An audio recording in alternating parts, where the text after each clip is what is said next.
നമസ്കാരം. Prime debate ആരംഭിക്കുകയാണ്. 5 വർഷം മുൻപ് കുമളിയിലെ ഷഫീഖ് എന്ന 4 വയസ്സുകാരന്റെ ദുരവസ്ഥ കേരളം അറിഞ്ഞത് ഞെട്ടലോടെയാണ്. മനസാക്ഷിക്ക് നിരക്കാത്ത വിധത്തിൽ രണ്ടാനമ്മയും പിതാവും ചേർന്ന് ക്രൂരമായി മർദ്ദിച്ചത് മലയാളി മറന്നുറങ്ങിയിട്ടേ ഉള്ളൂ.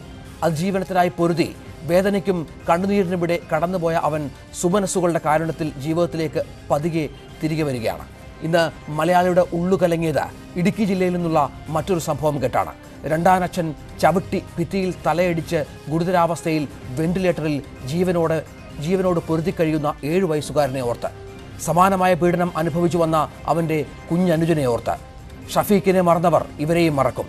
നിയമത്തിൻ്റെ നീതികേടിൻ്റെ ആനുകൂല്യങ്ങൾ പറ്റി പ്രതികൾ സ്വൈര്യവിഹാരം നടത്തും. സാംസ്കാരിക നായകന്മാരും സാമൂഹ്യ പ്രവർത്തകരും നിയമവിദഗ്ധരും എന്തിന് മാധ്യമങ്ങളും കുറച്ചുനാൾ ഇത് ഘോഷിക്കും. പിന്നെയും ഷഫീഖും തൊടുപുഴയിലെ 7 വയസ്സുകാരനും ആവർത്തിക്കപ്പെടും. എന്തുകൊണ്ടാണ് നമ്മുടെ സമൂഹം ഇത്ര അധപ്പതിക്കുന്നത്? നിയമവ്യവസ്ഥയുടെ ശരികേടാണോ? ജീവിതശൈലിയിൽ വന്ന മാറ്റങ്ങളാണോ? സുഖജീവിതം തേടിപ്പോകുന്ന മാതാപിതാക്കളുടെ ഇരകളാവുകയാണോ നമ്മുടെ കുട്ടികൾ? കരുനാഗപ്പള്ളിയിൽ ഭർത്തൃവീട്ടുകാർ പട്ടിണിക്കിട്ട് കൊലപ്പെടുത്തിയ യുവതിയുടെ ദുര്യോഗവും ഈ ഘട്ടത്തിൽ ചർച്ചയാക്കുകയാണ് പ്രൈം ഡിബേറ്റ്. സ്വാഗതം പ്രൈം ഡിബേറ്റിലേക്ക് ഒരിക്കൽ കൂടി. പ്രധാനപ്പെട്ട അതിഥികൾ ജസ്റ്റിസ് കമാൽ പാഷ കൊച്ചിയിൽ നിന്ന്, നസീർ ചാലിയം സാമൂഹ്യ പ്രവർത്തകൻ കോഴിക്കോട് നിന്ന്, മിനി മോഹൻ സാമൂഹ്യ പ്രവർത്തക സ്റ്റുഡിയോയിൽ നിന്ന് ചേരുന്നു. ഒപ്പം ഡോക്ടർ മോഹൻ റോയ് ക്ലിനിക്കൽ സൈക്കാട്രിസ്റ്റാണ് തിരുവനന്തപുരത്ത് ചേരുന്നു. ഈ പ്രധാനപ്പെട്ട അതിഥികളിലേക്ക് ചേരാം ഒരു ചെറിയ ഇടവേളയ്ക്ക് ശേഷം. അതിനു മുമ്പ് ഇന്ന് ചോദിക്കുന്ന പ്രധാനപ്പെട്ട ചോദ്യം എന്നത് അരക്ഷിത ഭവനങ്ങളിൽ കുട്ടികൾ സുരക്ഷിതരോ എന്നതാണ്. നമുക്ക് ശ്രീ ജസ്റ്റിസ് കമാൽ പാഷ, നസീർ ചാലിയം, മിനി മോഹൻ, ഡോക്ടർ മോഹൻ റോയ് എന്നീ പ്രധാനപ്പെട്ട അതിഥികൾ നമ്മുടെ വിവിധ സ്റ്റുഡിയോകളിലും ന്യൂസ് സെന്ററിലുമായി ചേരുകയാണ്. ആദ്യം ജസ്റ്റിസ് കമാൽ പാഷയിലേക്ക് പോയാൽ, ശ്രീ കമാൽ പാഷ, 1000 അപരാധികൾ രക്ഷപ്പെട്ടാലും ഒരു നിരപരാധി പോലും ശിക്ഷിക്കപ്പെടരുത്. നമ്മുടെ നിയമവ്യവസ്ഥയുടെ ആപ്തവാക്യമാണ് ഇത്. ഇവിടെ ഈ കേസിലെ തൊടുപുഴ സംഭവത്തിലെ പ്രതിയായ അയാൾ ഒരു പ്രധാനപ്പെട്ട കേസിലെ കൊലപാതക കേസിലെ പ്രതിയാണ്. 2008 നടന്ന കേസിൽ നമ്മുടെ നിയമവ്യവസ്ഥയുടെ ആനുകൂല്യം കൈപ്പറ്റി രക്ഷപ്പെട്ട് സമൂഹത്തിൽ സ്വൈര്യവിഹാരം നടത്തിക്കൊണ്ടിരുന്ന ഒരാളാണ് അയാൾ. മറ്റു നിരവധി കേസുകളിലും പ്രതിയാണ്. എന്തുകൊണ്ടാണ് ഇത്തരത്തിൽ ഒരു പ്രതിയായ ഒരാളെ, വല്ലാത്ത കുറ്റവാളി മനസ്സുള്ള ഒരാളെ ഇത്രത്തോളം സമൂഹത്തിൽ നടക്കാൻ അനുവദിക്കപ്പെട്ടത്? അത് നമ്മുടെ നിയമവ്യവസ്ഥയുടെ വലിയൊരു പോരായ്മ തന്നെയല്ലേ?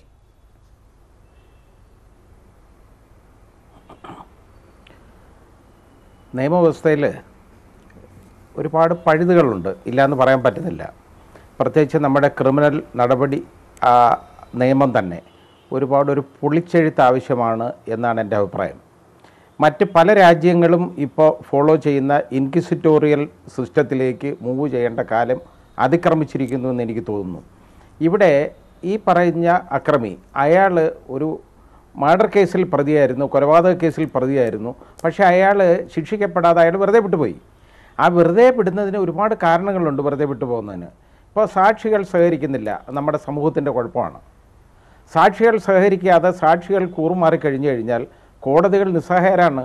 ഈ പ്രതിയെ ശിക്ഷിക്കാൻ പറ്റുന്നില്ല. പ്രതി കുറ്റം ചെയ്തുവെന്ന് സംശയ ലവലേശമന്യേ തെളിയണം കോടതിയിൽ. തെളിഞ്ഞാൽ മാത്രമേ ശിക്ഷിക്കപ്പെടാൻ പറ്റുന്നുള്ളൂ, അല്ലെങ്കിൽ അവരെ വെറുതെ വിട്ടുപോകും. അപ്പോൾ അത് നമ്മുടെ ഈ വ്യവസ്ഥിതി, അതായത് സാക്ഷികളെ മാത്രം ആശ്രയിച്ചുള്ള ഈ വ്യവസ്ഥിതി, അതിനൊരുപാട് വ്യത്യാസം വരേണ്ട കാലം കഴിഞ്ഞിരിക്കുകയാണ്. ഇവിടെ ഈ പോലീസൊക്കെ റെക്കോർഡ് ചെയ്യുന്ന സ്റ്റേറ്റ്മെൻറ്റ്, CRPC അനുസരിച്ച് 161 വകുപ്പ് അനുസരിച്ച് റെക്കോർഡ് ചെയ്യുന്ന സ്റ്റേറ്റ്മെൻറ്റ്, അത് പ്രതിയെ സഹായിക്കാൻ ഒതുങ്ങുന്ന ഒരു സ്റ്റേറ്റ്മെൻ്റ് എന്നുള്ളതല്ലാതെ അതിന് വേറെ നിയമ പ്രാബല്യമൊന്നും യഥാർത്ഥ വിലയൊന്നുമില്ല. നേരെ മറിച്ച് 164 വകുപ്പ് അനുസരിച്ച് മജിസ്ട്രേറ്റിൻ്റെ മുമ്പിൽ രേഖപ്പെടുത്തുന്ന മൊഴി, അതിന് കുറേ കൂടെ വിലയുണ്ട്, വിശ്വാസ്യതയുണ്ട്. അത് കുറേ കാര്യങ്ങളിലെങ്കിലും ഉപയോഗിക്കാം. മാത്രമല്ല, അത് മാറിപ്പറയാൻ ഈ മൊഴി കൊടുക്കുന്ന ആൾക്ക് അല്പം ഭയവും ഉള്ളതാണ്. ഇത് ഒക്കെ മുന്നിൽ കണ്ടുകൊണ്ടാണ്, അതായത് ആ ഇൻക്വിസിറ്റോറിയൽ സിസ്റ്റത്തിനകത്ത് ഇങ്ങനെയുള്ള മൊഴികൾ റെക്കോർഡ് ചെയ്യുന്നത്, തെളിവെടുക്കുന്നത് ഒരു മജിസ്ട്രേറ്റിൻ്റെ മുമ്പിലാണ്. ഇൻവെസ്റ്റിഗേഷൻ ഡി മാജിസ്ട്രേറ്റ് എന്ന് പറയുന്ന ഒരാളുടെ മുമ്പിൽ വെച്ചാണ്.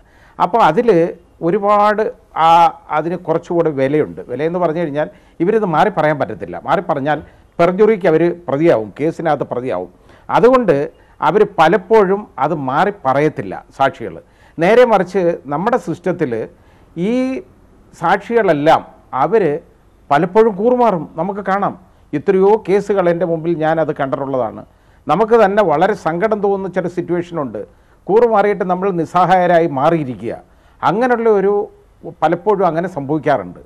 അതുപോലെ ആയിരിക്കാം ഈ തെളിവിൻ്റെ അഭാവത്തിൽ ഇയാൾ വെറുതെ വിട്ടുപോയത്, അല്ലെങ്കിൽ അന്വേഷണം ശരിയായ രീതിയിൽ നടന്നു കാണില്ല. ഇതൊക്കെയാണെങ്കിലും ആ പ്രതികൾക്കൊക്കെ ഒരുപാട് ആനുകൂല്യങ്ങളുണ്ടാവും.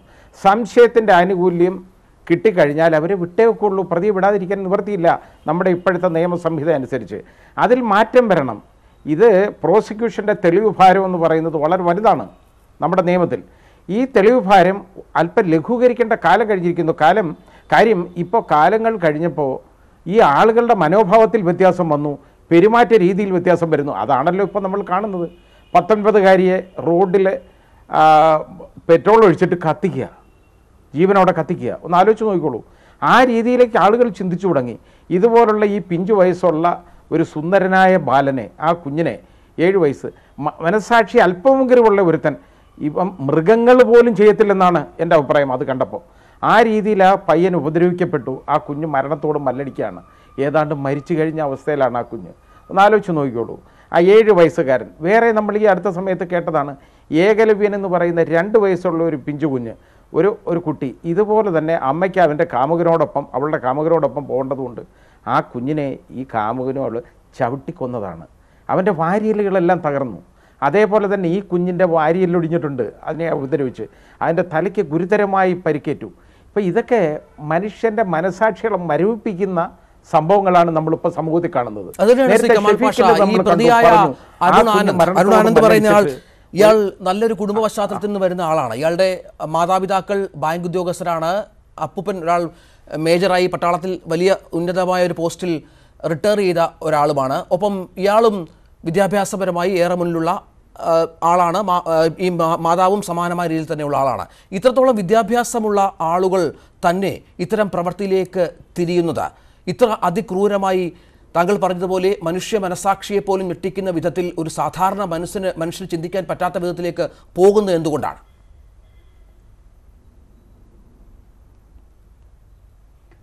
അത് വിദ്യാഭ്യാസവും വിവരവും തമ്മിൽ വലിയ ബന്ധമൊന്നുമില്ല. അയാൾ വിദ്യാഭ്യാസമുള്ള ഒരു കുടുംബത്തിൽ നിന്ന് വന്നതായതുകൊണ്ട് അതിന് വിവരം ഉണ്ടാകണമെന്നില്ല, മനസ്സിൽ നന്മ ഉണ്ടാകണമെന്നില്ല.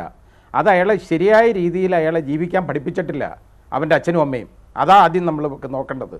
അവന് വിദ്യാഭ്യാസം ഉണ്ടായതോ ബിടെക് പഠിച്ചുകൊണ്ടോ എങ്ങനെ പെരുമാറും, ഏത് വിധത്തിൽ ചെയ്യും, എങ്ങനാവും? ഇതിനകത്ത് 2 പേരെ നോക്കണം. ഈ സ്ത്രീ, അതായത് ഈ കുഞ്ഞിൻ്റെ അമ്മ അവനോടൊപ്പം താമസിക്കാൻ തയ്യാറായതല്ലേ പ്രശ്നമായത്? അവളുടെ സന്തോഷവും സുഖവും അത് കരുതിയപ്പോൾ ആ കുഞ്ഞുങ്ങൾ എവിടെ പോകുന്നെന്ന് അവർ ആലോചിച്ചോ? ഇല്ലല്ലോ. ഇത് ഒരുപാട് സഹോദരിമാർ ചിന്തിക്കേണ്ടതാണ്. അത് ആ ചിന്ത ആ സ്ത്രീക്കില്ലാതെ പോയി. മാതൃത്വം എന്ന് പറയുന്നതിന് നമ്മൾ കൊടുക്കുന്ന വില, അത് ഒക്കെ ഇപ്പോൾ മുമ്പൊക്കെ നമ്മൾ ആ കണ്ടുകൊണ്ടിരുന്ന അത്രത്തോളം മഹനീയമായ സ്ഥാനം അതിപ്പോൾ എവിടെ പോയി നിൽക്കുന്നു? ഞാനീ പറഞ്ഞ 2 സംഭവങ്ങളും അതുപോലെ തന്നെ 3 ഷെഫീഖിൻ്റെ സംഭവം നമുക്കറിയാവുന്നതാണല്ലോ. ഇതൊന്നും വേണ്ട, വേറെ ഏതാണ്ട് ഒരു കുടുംബത്തിലെ മുഴുവൻ ആളുകളെയും കൊന്നില്ലേ കാമുകനോടൊപ്പം പോകാൻ വേണ്ടി എന്ന് പറഞ്ഞതുപോലെ സ്ഥിരമായിട്ടിപ്പോൾ ഇതിങ്ങനെ നടന്നുകൊണ്ടിരിക്കുകയാണ്. ഇപ്പോൾ ഇതൊക്കെ വേണ്ടതെന്ന് പറഞ്ഞു കഴിഞ്ഞാൽ ഈ സഹോദരിമാർക്കൊക്കെ ഒരു ശരിയായ ബോധവൽക്കരണം സമൂഹത്തിൽ വേണം. മാത്രമല്ല സമൂഹത്തിൻ്റെ ഒരു ബാധ്യതയുണ്ട് ഇതൊക്കെ ഒന്ന് നോക്കാൻ. ഈ കുഞ്ഞിനെ ഇത്രത്തോളം ഉപദ്രവങ്ങൾ ഈ കുഞ്ഞുങ്ങൾക്ക് അവർ ലൈംഗികമായി പീഡിപ്പിക്കപ്പെടുകയാണ്. ആ കുഞ്ഞുങ്ങൾ അതിക്രൂരമായിട്ട് അവർ മർദ്ദനത്തിന് വിധേയരാകുകയാണ്. അവരെ തന്നെ വീട്ടിലിട്ടിട്ട് ഈ സ്ത്രീയും പുരുഷനും കൂടെ വെളിയിൽ പോയി ആഹാരം കഴിക്കും. ഈ കുഞ്ഞുങ്ങൾ പട്ടിണി കിടന്ന് ഉറങ്ങണം. ഇതൊക്കെ അയൽക്കാരൊന്നും അറിഞ്ഞില്ല എന്ന് നമുക്ക് പറയാൻ പറ്റുമോ? ഒരിക്കലും പറയാൻ പറ്റുന്ന ഒരു കാര്യമല്ല. ഇത് അയൽക്കാരൊന്നും അറിയാതിരിക്കത്തില്ല ഈ സംഭവം. ഇത് അവരറിയും. പക്ഷേ ആർക്കും അവരുടെ അപ്പുറത്തെ കാര്യം നമ്മളെന്തിനാണ് ചിന്തിക്കുന്നത്? ഈ ഒരു മനോഭാവം ഉണ്ടല്ലോ, അവനവനെ സ്വകാര്യതയിലേക്ക് ആളുകൾ ഉൾവലിഞ്ഞിരിക്കുകയാണ്. അതിൻ്റെ പുറന്തോട് പൊട്ടിച്ചൊന്ന് വെളിയിലേക്ക് വരണം. അയലത്തെന്ത് നടക്കുന്നു, അവരെങ്ങനെ കഴിയുന്നു എന്നുള്ളത് അതും നമ്മുടെ കാര്യമാണെന്ന് നമ്മളൊന്ന് ചിന്തിക്കണം. ആ ഒരു മനോഭാവം നമുക്കെല്ലാം വേണം. ഇനി ഒരിക്കലും ഇങ്ങനൊരു കുഞ്ഞിന് ഇതുപോലെ ഒരു ദുര്യോഗം സംഭവിക്കരുത്. തീർച്ചയായും ദയവായി അല്പസമയം കൂടെ തുടരുക. താങ്കളെ വളരെ പെട്ടെന്ന് താങ്കളെ വിടാം. ദയവായി ഒരു അല്പസമയം കൂടെ, ഒരു ചോദ്യം കൂടെ താങ്കളിലേക്ക് വരാനുണ്ട്. അതിനു മുമ്പ് ശ്രീമതി മിനി മോഹൻ, അദ്ദേഹം ചൂണ്ടിക്കാണിച്ച പ്രധാനപ്പെട്ട ഒരു കാര്യം, നമ്മുടെ വീടുകൾക്കുള്ളിൽ, നമ്മുടെ ഭവനങ്ങൾക്കുള്ളിൽ എന്തു നടക്കുന്നു എന്നത് പുറത്തറിയുന്നില്ല പലപ്പോഴും. ഇത്രയധികം ക്രൂരമർദ്ദനമുണ്ടായിട്ടും ഈ അയലത്തുകാർ പറയുന്നത് അത്തരത്തിൽ ഒരു നിലവിളി ശബ്ദമോ വഴക്കോ ബഹളമോ ഒന്നും പുറത്തു കേട്ടില്ല എന്നാണ്. അത് എത്രത്തോളം വിശ്വസിക്കാൻ സാധിക്കും? ഒരുപക്ഷെ നമ്മുടെ സമൂഹവും കുടുംബവും ഒക്കെ എങ്ങോട്ടാണ് വളരുന്നത്? നേരത്തെ അയൽവാസികളുമായൊക്കെ നല്ല ബന്ധം പുലർത്തുന്ന ആൾക്കാർ തൊട്ടപ്പുറത്ത് താമസിക്കുന്നവരുമായി വളരെ അടുപ്പം പുലർത്തുന്ന ആൾക്കാരൊക്കെ ആയിരുന്നു നമ്മുടെ സമൂഹത്തിലുണ്ടായിരുന്നു. ഇപ്പോൾ ആരാണ് അടുത്ത് താമസിക്കുന്നവരും അറിയാൻ വയ്യ, ആ വീട്ടിൽ എന്ത് സംഭവിക്കുന്നു എന്നത് പോലും കൃത്യമായി മനസ്സിലാക്കാൻ സാധിക്കാത്തൊരു സാഹചര്യത്തിലേക്ക് നമ്മുടെ സമൂഹം എങ്ങനെയാണ് എത്തപ്പെട്ടത്? അടുത്തുള്ളവർ അറിഞ്ഞിട്ടില്ല എന്ന് നമുക്ക് പറയാൻ പറ്റില്ലായിരിക്കാം. പക്ഷേ ഞാൻ ഇതിനകത്ത് കാണുന്ന ഒരു കാര്യം എന്ന് പറയുന്നത്, നമ്മുടെ സാമൂഹിക മനോഘടനയിൽ വലിയ ഒരു വ്യതിയാനം, മാറ്റം സംഭവിച്ചിട്ടുണ്ട്. ആ മാറ്റത്തെ അഡ്രസ്സ് ചെയ്യുന്ന വളരെ ജനസാന്ദ്രതയുള്ള ഒരു സംസ്ഥാനമാണ് കേരളം. അത്രയും ജനസാന്ദ്രത കൂടിയതുകൊണ്ട് പലപ്പോഴും നമ്മൾ അതിനെ കുറ്റം പറയാറുണ്ടെങ്കിലും അതിൻ്റെ ഒരു പോസിറ്റീവ് ഗുണമാണ് അടുത്തടുത്തുള്ള വിഷയങ്ങളിൽ നമ്മൾ വളരെ പെട്ടെന്ന് ഇടപെടാറുണ്ട് എന്നുള്ളത്. നമ്മൾ വളരെ സദാചാര പോലീസിങ് നടക്കുന്ന ഒരു നാട്ടിൽ വീടിനുള്ളിൽ ഇങ്ങനെ ഒരു പ്രശ്നം ആരും അറിഞ്ഞില്ല എന്ന് പറയുന്നതിനോട് നമുക്ക് വിശ്വാസയോഗ്യമല്ല. എന്നാൽ ഇവിടെ സംഭവിച്ചത്, ഈ ഒരൊറ്റ കേസ് എടുക്കുകയാണെങ്കിൽ ഇവർ വളരെ കുറഞ്ഞ നാളെ ആയുള്ളൂ ഈ തദ്ദേശീയരുമായിട്ട് ഉള്ള ഈ സ്ഥലത്തേക്ക് മാറി താമസിക്കാനായിട്ട് വന്നത്. തദ്ദേശീയരുമായ അവരുടെ ഇടപെടലുകൾ കുറവായിരുന്നു എന്നുള്ളത് കാണുന്നു. എന്നാൽ അതിൽ ഏറ്റവും ശ്രദ്ധേയമാകേണ്ടത്, കുഞ്ഞിനോട് സ്കൂളിൽ അന്വേഷിച്ചപ്പോൾ കുഞ്ഞു പറയുന്നുണ്ട് അച്ഛൻ മരിച്ചുപോയി എന്ന് പറയുന്നത്. അവിടെ എന്തുകൊണ്ട് ഒരു അറ്റൻഷൻ ആ കുട്ടിയുടെ വിഷാദപരമായിരിക്കുന്ന മാനസികാവസ്ഥ കണ്ടവർ ശ്രദ്ധിക്കപ്പെട്ടില്ല എന്നുള്ളത് അഡ്രസ്സ് ചെയ്യേണ്ട കാര്യമാണ്.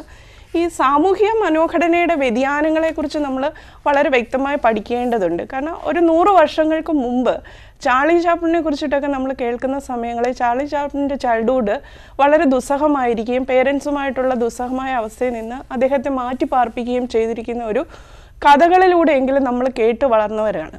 അദ്ദേഹത്തിൻ്റെ ജീവിതം നമ്മൾ കണ്ടില്ല എങ്കിൽ പോലും ആ ജീവിതാവസ്ഥയിൽ നിന്നിട്ട് ഈ ഇത്രയും വർഷങ്ങൾ കഴിയുമ്പോഴും സാമൂഹിക മനോഘടനയിൽ ഇത്രയും വലിയ വ്യതിയാനങ്ങളും മാറ്റങ്ങളും വന്നപ്പോഴും നമുക്ക് അഡ്രസ്സ് ചെയ്യാൻ പറ്റുന്നില്ല എന്ന് വെച്ചാൽ അതൊരു വലിയ വിടവ്. അത് നിസ്സഹായരായ കുട്ടികളെ പരിപാലിക്കുന്ന കാര്യത്തിലും അവരുടെ സംരക്ഷണം ഉറപ്പുവരുത്തുന്ന കാര്യത്തിലും രാഷ്ട്രത്തിനും സംസ്ഥാനത്തിനും സമൂഹത്തിനും കുടുംബത്തിനും വ്യക്തിക്കും, ആ വ്യക്തിയിൽ നിന്ന് ഞാൻ ഉൾപ്പെടെയുള്ള ആരും മാറി നിൽക്കുന്നില്ല, എല്ലാവരും ഉൾപ്പെടുന്ന ഒരു വലിയ സമൂഹം നിസ്സഹായരായ ബാല്യത്തെ കാണുന്നില്ല എന്നുള്ള ഒരു വലിയ വിടവുണ്ട്. ആ വിടവിനെ അഡ്രസ്സ് ചെയ്യാതെ പോകാതിരിക്കാൻ പറ്റില്ല. ഒരു ഷെഫീക്ക്, ഒരു അതിഥി അല്ലെങ്കിൽ മറ്റുള്ള കുട്ടികൾ, ഒരു വർഷം ഏതാണ്ട് 100ഓളം കുട്ടികൾ ദുരൂഹമായ സാഹചര്യങ്ങളിൽ മരിക്കപ്പെടുന്നുണ്ട് ഈ അടുത്ത സമയങ്ങളിൽ നോക്കിയാൽ.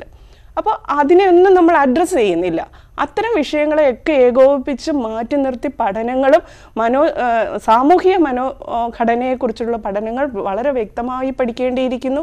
നിലവിലുള്ള സിസ്റ്റത്തിലുള്ള പോരായ്മകൾ കണ്ടെത്തേണ്ടിയിരിക്കുന്നു, അതിനെ അഡ്രസ്സ് ചെയ്യേണ്ടിയിരിക്കുന്നു എന്നുള്ളതാണ് ഞാൻ ഈ കാര്യത്തിൽ കൂടുതലായിട്ട് കാണുന്നത്. നിയമം മാത്രമല്ല, സമൂഹത്തിൻ്റെ ഉത്തരവാദിത്വം കൂടെ ഏറ്റവും. തീർച്ചയായും ഞങ്ങളുടെ പ്രതിനിധി MS അനീഷ് കുമാർ ഈ വാർത്ത റിപ്പോർട്ട് ചെയ്ത അനീഷ് കുമാർ ടെലിഫോൺ ലൈനുണ്ട്. അനീഷ്, ഈ കുട്ടിയുടെ ആരോഗ്യസ്ഥിതി സംബന്ധിച്ച് ഓരോ മണിക്കൂറും വാർത്തകൾ പുറത്തു വരുന്നുണ്ട്. വലിയ ഗുരുതരമായ സാഹചര്യമാണ്. ഒരു പക്ഷേ ജീവനിലേക്ക് പോലും തിരിച്ചു വരിക എന്നത് അസാധ്യമാണ് എന്ന രീതിയിലുള്ള വിവരങ്ങൾ ഡോക്ടർമാർ നമുക്ക് തന്നിരുന്നു. എന്താണ് ഏറ്റവും പുതിയ വിവരം ഈ ഘട്ടത്തിൽ ലഭ്യമാകുന്നത്?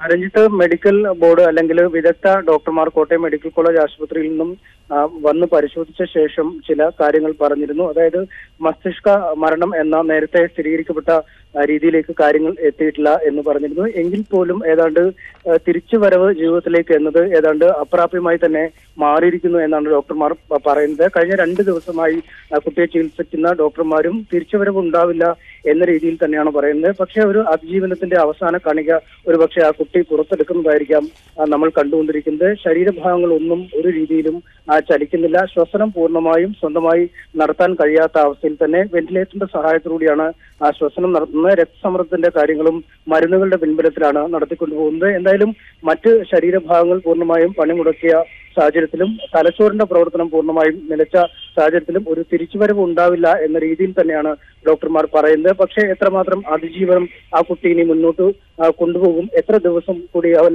അതേ രീതിയിൽ ജീവിച്ചു ഇരിക്കും എന്നതാണ് നമുക്കിനിയും അറിയേണ്ടത്. എന്തായാലും നാളെ രാവിലെ വീണ്ടും ഡോക്ടർമാരിനെ കുട്ടിയെ പരിശോധിക്കും. അതിനുശേഷമാവും അടുത്ത ഘട്ടത്തിൽ എന്ത് തരത്തിലുള്ള കാര്യങ്ങൾ ചെയ്യണമെന്ന കാര്യവും ഒപ്പം വെന്റിലേറ്റർ നീക്കം ചെയ്യണമോ എന്നടക്കമുള്ള കാര്യങ്ങളിലും ഒരു തീരുമാനം എടുക്കുക. ശരി അനീഷ്, ഡോക്ടർ മോഹൻ റോയും നസീർ ചാലിയും ഞങ്ങളുടെ സ്റ്റുഡിയോയിൽ തുടരുന്നുണ്ട്. ശ്രീ കമാൽ പാഷ, അദ്ദേഹം വളരെ പെട്ടെന്ന് അതിന് പോകേണ്ടതുണ്ട്, ധൃതിയുണ്ട് അദ്ദേഹത്തിലേക്ക് ഒരു ചോദ്യം കൂടി ചോദിക്കുകയാണ്. ശ്രീ കമാൽ പാഷ, ഒരുപാട് ഈ ചൈൽഡ് പ്രൊട്ടക്ഷനുമായി ബന്ധപ്പെട്ട് ഒരുപാട് പരിപാടികൾ നമ്മുടെ സർക്കാരുകൾ ആസൂത്രണം ചെയ്തിട്ടുണ്ട്. ഇപ്പോൾ ചൈൽഡ് വെൽഫെയർ കൗൺസിലുണ്ട്, ഒപ്പം ചൈൽഡ് പ്രൊട്ടക്ഷൻ കൗൺസിൽ അടക്കം നിരവധി കാര്യങ്ങൾ, ശിശുക്ഷേമ സമിതി അടക്കമുള്ള ഒരുപാട് സംവിധാനങ്ങളുണ്ട്. ഒപ്പം ഒരുപാട് നിയമങ്ങളും കുട്ടികളുടെ സംരക്ഷണത്തിനായി ഉണ്ട് എന്ന് പറയുമ്പോഴും ഇത്തരത്തിൽ ദുരന്തങ്ങൾ, ഇത്തരത്തിലുള്ള സംഭവങ്ങൾ ആവർത്തിക്കപ്പെടുന്നത് എന്തുകൊണ്ടാണ്? ഇത്തരം സംവിധാനങ്ങളുടെ ഒന്നും പ്രവർത്തനം കൃത്യമായി ഉണ്ടാകുന്നില്ല, അവരുടെ നിരീക്ഷണം ഇതിലേക്ക് എത്തിച്ചേരുന്നില്ല, അല്ലെങ്കിൽ പേരിന് മാത്രമുള്ള സംഘടനകളായി ഇവയൊക്കെ മാറുന്നു എന്നതുകൊണ്ട് തന്നെയല്ലേ നമ്മുടെ സംസ്ഥാനത്ത് കുട്ടികളോടുള്ള ക്രൂരത അത് നമുക്ക് മനസാക്ഷിയെ പോലും ഞെട്ടിപ്പിക്കുന്ന സംഭവങ്ങൾ ഉണ്ടായിക്കൊണ്ടിരിക്കുന്നത്?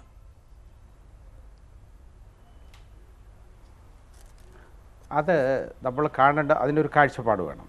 അതായത് ഇത്തരമുള്ള സംഘടനകളും ഇങ്ങനെയുള്ള ഈ നമുക്ക് ഉള്ള സിസ്റ്റമൊക്കെ നമുക്കുണ്ട്. പക്ഷേ ഈ സിസ്റ്റം നടപ്പിലാക്കാൻ വേണ്ടിയുള്ള കോർഡിനേഷൻ അത് നമുക്കില്ല എന്നുള്ളതാണ് ഏറ്റവും വലിയ ഒരു ബുദ്ധിമുട്ട്. ഇവിടെ തന്നെ ഈ കുട്ടിയുടെ സ്കൂളിൽ ഈ കുഞ്ഞ് പലപ്പോഴും ദുഃഖിച്ചിരിക്കുന്നതും കരയുന്നതും ഒറ്റപ്പെട്ടിരിക്കുന്നതും അവരുടെ ശ്രദ്ധയിൽപ്പെട്ടു എന്ന് മനസ്സിലാക്കി, ഞാൻ പത്രമാധ്യമങ്ങളിൽ മനസ്സിലാക്കിയതാണ്. എന്നിട്ട് അവർ ചോദിക്കുമ്പോൾ അച്ഛൻ മരിച്ചു എന്ന് മാത്രമേ ഈ കുഞ്ഞ് പറയുന്നുള്ളൂ എന്ന് പറയുമ്പോൾ തന്നെ അവർ ചെയ്യേണ്ടത് എന്താണെന്നറിയാമോ? അവർ ചെയ്യേണ്ടിയിരുന്നത് ഈ കുഞ്ഞിനെ ഒരു കൗൺസിലിങ്ങിന് വിധേയമാക്കണമായിരുന്നു. കൗൺസിലിംഗ് നടത്തിയിരുന്നെങ്കിൽ ഇത് എന്താണ് സംഭവം, എന്താണ് അവിടെ നടന്നുകൊണ്ടിരിക്കുന്നതെന്ന് വെളിയിൽ വന്നേനെ. അവരുടെ ഭാഗത്ത് ഗുരുതരമായ വീഴ്ച ആ കാര്യത്തിലുണ്ട്. അത് നമ്മൾ കാണേണ്ടതാണ്. നമ്മൾ സിസ്റ്റത്തിനെ മാത്രം കുറ്റം പറയുന്നതിൽ അർത്ഥമില്ല. കാരണം സിസ്റ്റത്തിൻ്റെ ശ്രദ്ധയിൽ ഇത് പെടണമെങ്കിൽ ഇതേപോലുള്ള ഏജൻസികളൊക്കെ വർക്ക് ചെയ്യണം. ഒന്നുകിൽ അയൽക്കാർ പറയണം, അല്ലെങ്കിൽ വീട്ടുകാർ പറയണം, അതും അല്ലെങ്കിൽ സ്കൂളിൽ ഇത് പറയണം. ആ സ്കൂളിൽ ഇങ്ങനെ ഒരു ആ കുഞ്ഞിൻ്റെ ഈ ഒരു ബുദ്ധിമുട്ട് കണ്ടപ്പോൾ തന്നെ അതിലിടപെട്ട് വേണ്ട ഒരു കൗൺസിലിങ്ങിന് ആ കുഞ്ഞിന് കൊടുത്തിരുന്നെങ്കിൽ ആ കൗൺസിലിങ്ങിലൂടെ ഈ സംഭവം പുറത്തു വന്നേനെ. ഉറപ്പായിട്ടും നടപടിയും എടുക്കാമായിരുന്നു.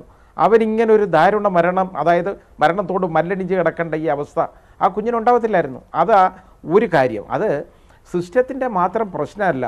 ഇത് എല്ലാവരും സമൂഹം ഇതുമായിട്ടൊക്കെ യോജിച്ച് പ്രവർത്തിക്കണം. അത് ആളുകൾ എന്തെങ്കിലും ഈ പ്രശ്നം ഉണ്ടെങ്കിൽ അയൽക്കാരാരെങ്കിലും അവരെങ്കിലും ഇതൊന്ന് അറിയിക്കണം. ഇങ്ങനെ അവിടെ ഒരു ബുദ്ധിമുട്ടുണ്ട്, കുഞ്ഞുങ്ങൾക്ക് ഇങ്ങനെ വലിയ മർദ്ദനമേൽക്കുന്നുണ്ട്, പ്രശ്നമാണ്, അവരെ മാത്രം ഒറ്റയ്ക്കിട്ടിട്ട് പോകുന്നു. കുഞ്ഞുങ്ങളെ ഒറ്റയ്ക്ക് വീട്ടിൽ, ഈ കൊച്ചു കുഞ്ഞുങ്ങളെ ഒറ്റയ്ക്കിട്ടിട്ട് പോവുക എന്ന് പറയുന്നത് തന്നെ ഒഫൻസാണ്. അത് നമ്മൾ കാണേണ്ട ഒരു കാര്യമാണ്. അത് തന്നെ ചൂണ്ടിക്കാണിക്കാൻ, പോയിൻ്റ് ഔട്ട് ചെയ്യാൻ അയൽക്കാരെന്ന് പറയുന്ന മനുഷ്യർക്ക് പറ്റിയില്ലല്ലോ. എവിടെയാണ് ഈ സമൂഹം? അതാണ് നമ്മുടെ സാമൂഹികമായിട്ടുള്ള കാഴ്ചപ്പാട് നമുക്ക് വേണം, സമൂഹത്തിന് വേണം. ആ ഒരു കാഴ്ചപ്പാടിൻ്റെ അഭാവം ആണ് പലപ്പോഴും കുഞ്ഞുങ്ങൾ പീഡിപ്പിക്കാനിടയാവുന്നത്. മാത്രമല്ല, കുഞ്ഞുങ്ങളെന്ന് പറഞ്ഞു കഴിഞ്ഞാൽ അവർ എളുപ്പമല്ലേ, അവർ നിശബ്ദരല്ലേ.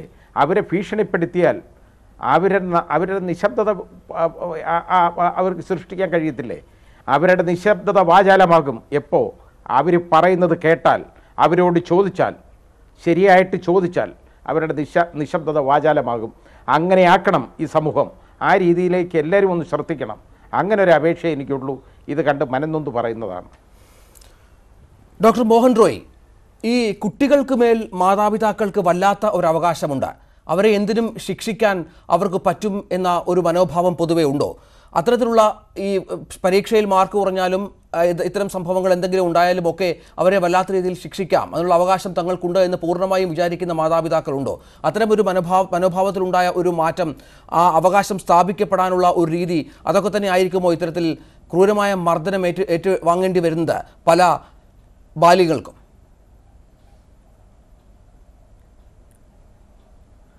അത് വലിയൊരു തെറ്റിദ്ധാരണയാണ്. കാരണം നമ്മൾ ചരിത്രാതീത കാലം മുതൽ കുടുംബം എന്ന് പറയുമ്പോൾ കുടുംബത്തിൽ കുഞ്ഞുങ്ങളുമുണ്ട്.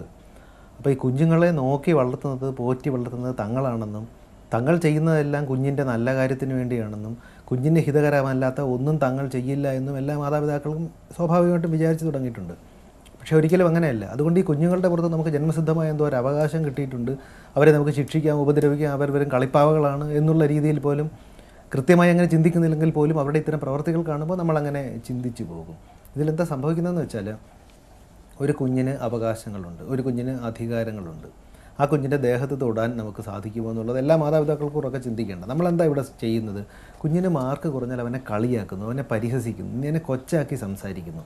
യഥാർത്ഥത്തിൽ അതുപോലും ലോകാരോഗ്യ സംഘടന പറഞ്ഞിരിക്കുന്ന ഈ ചൈൽഡ് അബ്യൂസ് എന്ന് പറയുന്ന കുട്ടികൾക്കെതിരായിട്ടുള്ള അക്രമത്തിൻ്റെ പരിധിയിൽ വരുന്നതാണ്. അവന് വേണ്ടത്ര ശ്രദ്ധ കൊടുക്കാതിരിക്കുക, അവനെ ശാരീരികമായി ഉപദ്രവിക്കുക, അവനെ മാനസികമായി തളർത്തുക, അവന് വേണ്ട വിദ്യാഭ്യാസം നൽകാതിരിക്കുക, ഒരു മാതാവ് അല്ലെങ്കിൽ പിതാവ് എന്ന രീതിയിൽ തങ്ങൾ അവനോട് ചെയ്യേണ്ട കടമ ചെയ്യാതിരിക്കുക, ഇതെല്ലാം തന്നെ ഇത്തരമൊരു അബ്യൂസിൻ്റെ, കുട്ടികളെ ദുരുപയോഗം ചെയ്യുന്നതിൻ്റെ ലക്ഷണങ്ങളായിട്ടും അതിനുള്ള കാരണമായിട്ടും ഇവർ പറയുന്നുണ്ട്. ലോകാരോഗ്യ സംഘടന തന്നെ അതിനെക്കുറിച്ച് ധാരാളം നിർദ്ദേശക തത്വങ്ങൾ പുറപ്പെടുവിച്ചിട്ടുമുണ്ട്. പക്ഷേ നമ്മുടെ നാട്ടിൽ സംഭവിക്കുന്നത് എന്താണെന്ന് വെച്ചാൽ, നമ്മുടെ ഇവിടെ പേരൻറ്റിങ് എന്ന് പറയുന്ന ഒരു ശൈലിയായിട്ട് തുടർന്നു വരികയാണ്. കാരണം നമ്മളെല്ലാവരും വിചാരിക്കുന്ന രണ്ട് രീതിയിലാണ്. എല്ലാ മാതാപിതാക്കളും വിചാരിക്കുന്നത് തങ്ങൾ നന്നായത് ഒന്നുകിൽ തങ്ങളുടെ മാതാപിതാക്കൾ തങ്ങളെ ഈ രീതിയിൽ വളർത്തിയതുകൊണ്ട്, അല്ലെങ്കിൽ തങ്ങൾക്ക് വന്ന കുഴപ്പം തങ്ങളുടെ മാതാപിതാക്കൾ തങ്ങളെ ഈ രീതിയിൽ വളർത്തിയതുകൊണ്ട്. അപ്പോൾ ഇതിന് തികച്ചും വിരുദ്ധമായ ഒരു നിലപാടെടുക്കും. ഞാൻ എൻ്റെ മാതാപിതാക്കൾ വളർത്തിയതാണ് നല്ല ശൈലിയെന്നും അതുകൊണ്ടാണ് ഞാൻ ഇങ്ങനെ ആയതെന്നും വിചാരിച്ചു കഴിഞ്ഞാൽ സ്വാഭാവികമായിട്ടും എൻ്റെ മാതാപിതാക്കൾ എന്നെ വളർത്താൻ പ്രയോഗിച്ച ശൈലി തന്നെ ഞാൻ പ്രയോഗിക്കും. നേരെ മറിച്ച് ഞാൻ ഇങ്ങനെയൊക്കെ ആയത് എൻ്റെ മാതാപിതാക്കൾ അങ്ങനെ വളർത്തിയിട്ടാണ്, എനിക്ക് സ്വാതന്ത്ര്യം തന്നില്ല, എനിക്ക് എൻ്റെ ഇഷ്ടപ്പെട്ട കാര്യങ്ങൾ ചെയ്യാൻ സാധിച്ചില്ല എന്ന് വിചാരിക്കുന്ന ഒരു കുട്ടി സർവ്വസ്വതന്ത്രനായി ഒരു കുട്ടിയെ വളർത്താൻ സാധ്യതയുണ്ട്. നമ്മുടെ നാട്ടിൽ പേരൻറ്റിങ് എന്ന് പറയുമ്പോൾ ഒരു മാതാവാകാൻ, ഒരു പിതാവാകാൻ എന്ത് പരിശീലനം അവർക്ക് ലഭിക്കുന്നത്? നമ്മളെല്ലാ തരം പരിശീലനങ്ങളെക്കുറിച്ചും പറയാറുണ്ട്. നമ്മളൊന്ന് ആലോചിച്ച് നോക്കൂ, ഒരു ഉദ്യോഗം കിട്ടണമെങ്കിൽ നമ്മൾ എത്ര വർഷം പഠിക്കണം? അതിനൊരു പ്രായോഗിക പരിശീലനം വേണ്ടേ? നമ്മളുടെ ഒരു മാതാവോ പിതാവോ ആകാൻ പാകപ്പെട്ട അവസ്ഥയിലാണോ നമ്മളൊരു വിവാഹ ജീവിതത്തിലേക്ക് പോകുന്നത്? അതിനുശേഷം തന്നെ സമൂഹത്തിൻ്റെ ഒരു കമ്പൽഷനല്ലേ? നമ്മുടെ നാട്ടിലൊക്കെ വിവാഹം കഴിഞ്ഞ് കഴിഞ്ഞാൽ കുറച്ച് നാൾ കഴിയുമ്പോൾ മുതിർന്നവരൊക്കെ തന്നെ ചോദിക്കുന്നത് വിശേഷമൊന്നും ആയില്ലേ എന്നാണ്. യഥാർത്ഥത്തിൽ അവരെന്താ ഉദ്ദേശിക്കുന്നത്? ഇവർക്ക് കുഞ്ഞുണ്ടാകണമെന്നുള്ളത് സമൂഹത്തിൻ്റെ വലിയൊരു ആവശ്യമാണോ? അതോ അപ്പൂപ്പനും അമ്മൂമ്മയ്ക്കും വേണ്ടിയാണോ കുഞ്ഞുങ്ങളുണ്ടാകുന്നത്? കുഞ്ഞുങ്ങൾ ഉണ്ടാകാൻ പാകപ്പെടുത്തിയ മനസ്സുള്ള, പക്വമായ മനസ്സുള്ള ഒരു കുഞ്ഞിനെ ഈ ലോകത്തേക്ക് കൊണ്ടുവന്ന് അതിനെ ഒരു ചെടി നട്ട് വളർത്തി അതിനെ പരിപോഷിപ്പിച്ച് അതിന് വെള്ളം കൊടുത്ത് അതിന് വളം കൊടുത്ത് അത് വളർന്ന് അതിൽ നിന്നുണ്ടാകുന്ന ഫലങ്ങൾ അത്തരത്തിൽ വളർന്ന് വികസിക്കുന്നത് കാണാൻ പക്വമായ മനസ്സുള്ള ഒരച്ഛനും അമ്മയ്ക്കുമാണോ ഈ കുഞ്ഞുങ്ങളുണ്ടാകുന്നത്? നോക്കൂ, ഇവിടുത്തെ വിഷയം വളരെ വ്യത്യസ്തമാണ്. ഇതിൽ വളരെ സാമൂഹികമായും ഒക്കെയുള്ള വിഷയങ്ങളുണ്ട്. കാരണം ഇത്തരത്തിലുള്ള ഒരു വ്യക്തി, ഈ വ്യക്തിയുടെ ഒരു പശ്ചാത്തലം മാധ്യമ റിപ്പോർട്ടുകളുടെ അടിസ്ഥാനത്തിൽ തന്നെ പരിശോധിച്ച് കഴിഞ്ഞാൽ, കമാൽ പാഷ സാറും അതിനെക്കുറിച്ച് സംസാരിച്ചു, അദ്ദേഹത്തിൻ്റെ ഒരു പാസ്റ്റ് എന്തായിരുന്നു, അതിനുശേഷം എങ്ങനെയാണ് ഇത്തരത്തിലുള്ള ഒരു മനുഷ്യനുമായി ഒരു സ്ത്രീ ഒരു വിവാഹബന്ധത്തിൽ ഏർപ്പെടുന്നത്, അവർക്ക് അതിലെന്തെങ്കിലും സമൂഹം അടിച്ചേൽപ്പിക്കപ്പെട്ട എന്തെങ്കിലും ബുദ്ധിമുട്ടുകൾ ആ സ്ത്രീ അനുഭവിച്ചിരുന്നു, അതിനുശേഷം തന്നെ ഇപ്പോൾ സമൂഹം ഇടപെട്ടില്ല എന്ന് പറയുന്നു. ഒരു വീട്ടിൽ നിന്നും ഈ കുഞ്ഞുങ്ങളെ മർദ്ദിക്കുമ്പോൾ ഇവർക്ക് അറിയാറില്ലായിരുന്നു. ഇത് പണ്ട് സംഭവിച്ചിട്ടുള്ള കാര്യമായിരിക്കില്ലേ? എന്തുകൊണ്ടാണ് സമൂഹം ഇവിടെ ഇടപെടാതിരുന്നത്? നമ്മുടെ ചൈൽഡ് ലൈനിൻ്റെ 1098 എന്ന നമ്പർ എല്ലാ കുട്ടികൾക്കും കാണാപ്പാടമാണെന്ന് നമ്മൾ പറയുന്നുണ്ട്. എന്തുകൊണ്ട് അവൻ്റെ ക്ലാസ് റൂമിൽ ഒരു സ്റ്റിക്കർ ഉണ്ടായിരുന്നില്ല? 1098 എന്ന ചൈൽഡ് ലൈനിൻ്റെ നമ്പറുള്ള ഒരു സ്റ്റിക്കർ അവൻ്റെ ക്ലാസ്സിലുണ്ടായിരുന്നെങ്കിൽ, അവൻ്റെ സ്കൂളിലുണ്ടായിരുന്നെങ്കിൽ, അവൻ പോയ പള്ളിക്കൂടത്തിലുണ്ടായിരുന്നെങ്കിൽ ഇത് സംഭവിക്കും. അത് തന്നെയാണ് ശ്രീ നസീർ ചാലിയം. ഈ മേഖലയിൽ വളരെ കാര്യക്ഷമമായി പ്രവർത്തിക്കുകയും ഒരുപാട് ഇടപെടലുകൾ നടത്തുകയൊക്കെ ചെയ്യുന്ന ഒരാളാണ് താങ്കൾ. ഇത്രത്തോളം സംവിധാനങ്ങൾ, വലിയ സംവിധാനങ്ങൾ ഉണ്ടായിട്ട് എന്തുകൊണ്ട് ആരും മനസ്സിലാക്കിയില്ല? ഈ കുട്ടി കഴിഞ്ഞ 6-7 മാസമായി ഈ കുട്ടികൾ രണ്ടുപേരും പീഡിപ്പിക്കപ്പെടുന്നു.